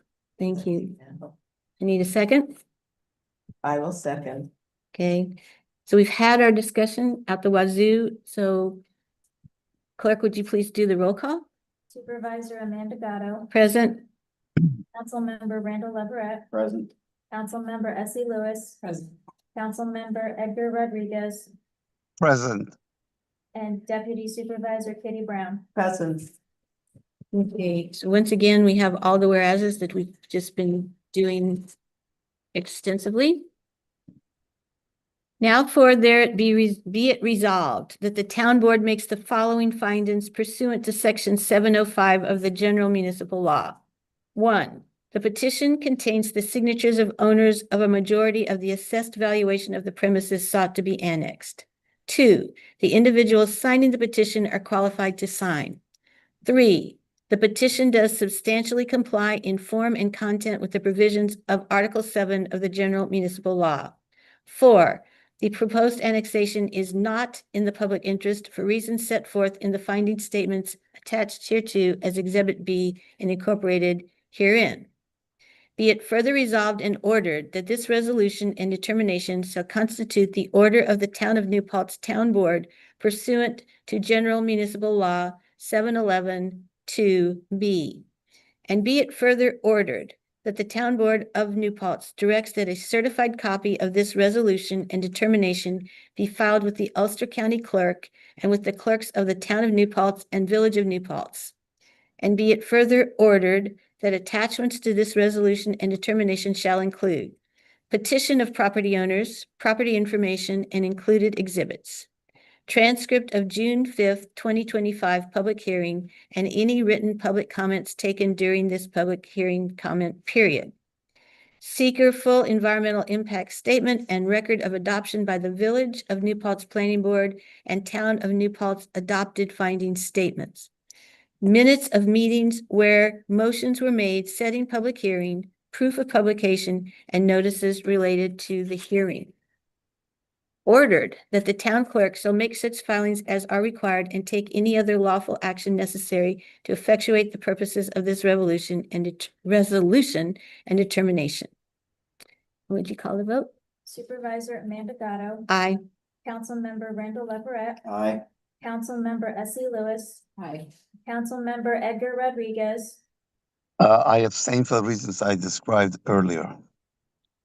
and Deputy Supervisor Kitty Brown. Aye. Thank you. We just need to change that one too. All right, folks, this was a lot of work and I hope the applicant understands where we are coming from and I what thought we can, were doing a, executive session, sorry. I don't have We time. were- We did not get added to the agenda, but we clearly need yeah, we do. serious. I move we adjourn. You have a quorum if you want to do an executive session. Okay, so we're done with this topic. I don't. I move that we have an executive session. I second that. Thank you, Edgar.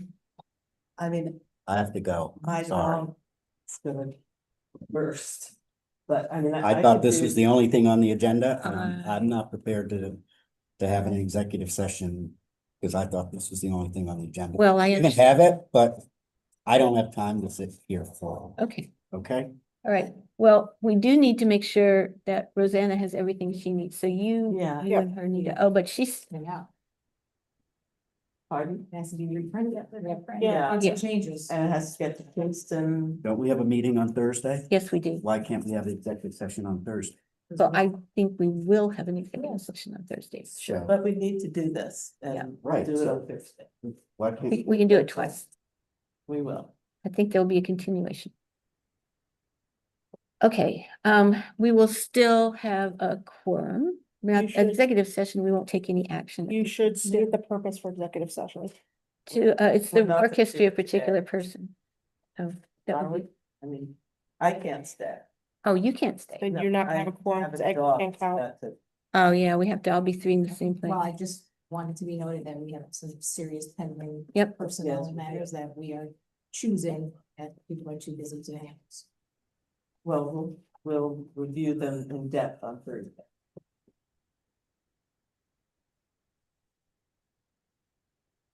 Thank you. So then we're adjourning the meeting. Okay. I move that we adjourn. Second, All in favor? aye. Opposed. Oh, Okay.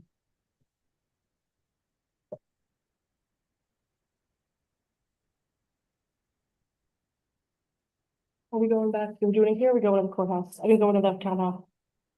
My consider just go back to town. Okay, I will meet you there. I have to go with her. but I have to be one car. let me This is- clarify, no executive session today? Only, Sheedy. Wait, hang on just a second. Yeah, Edgar, Okay. that's correct. We aren't able to do it because you don't count. We have to have three people physically in one place for a quorum. But you have three. Well, we don't. Two of them are leaving. Two of them Oh. did not, did Who, not. who are the two that are leaving? Are we done? Yeah. So, Who are the two that are leaving? so it's Kitty and Randall because they did not understand, it wasn't on the agenda and they didn't plan extra time. So can we agree to have an executive session on Thursday? Absolutely, Yeah. absolutely. Thank you. Okay. Before the meeting or later? We have a public hearing and everything. It's gonna have to be later. So we have, Okay, yeah. Okay, thank you. right. So thank you, and I am turning off the recording. And I'm Of ending. course, you guys could discuss it without a quorum, just you two if you wanted to.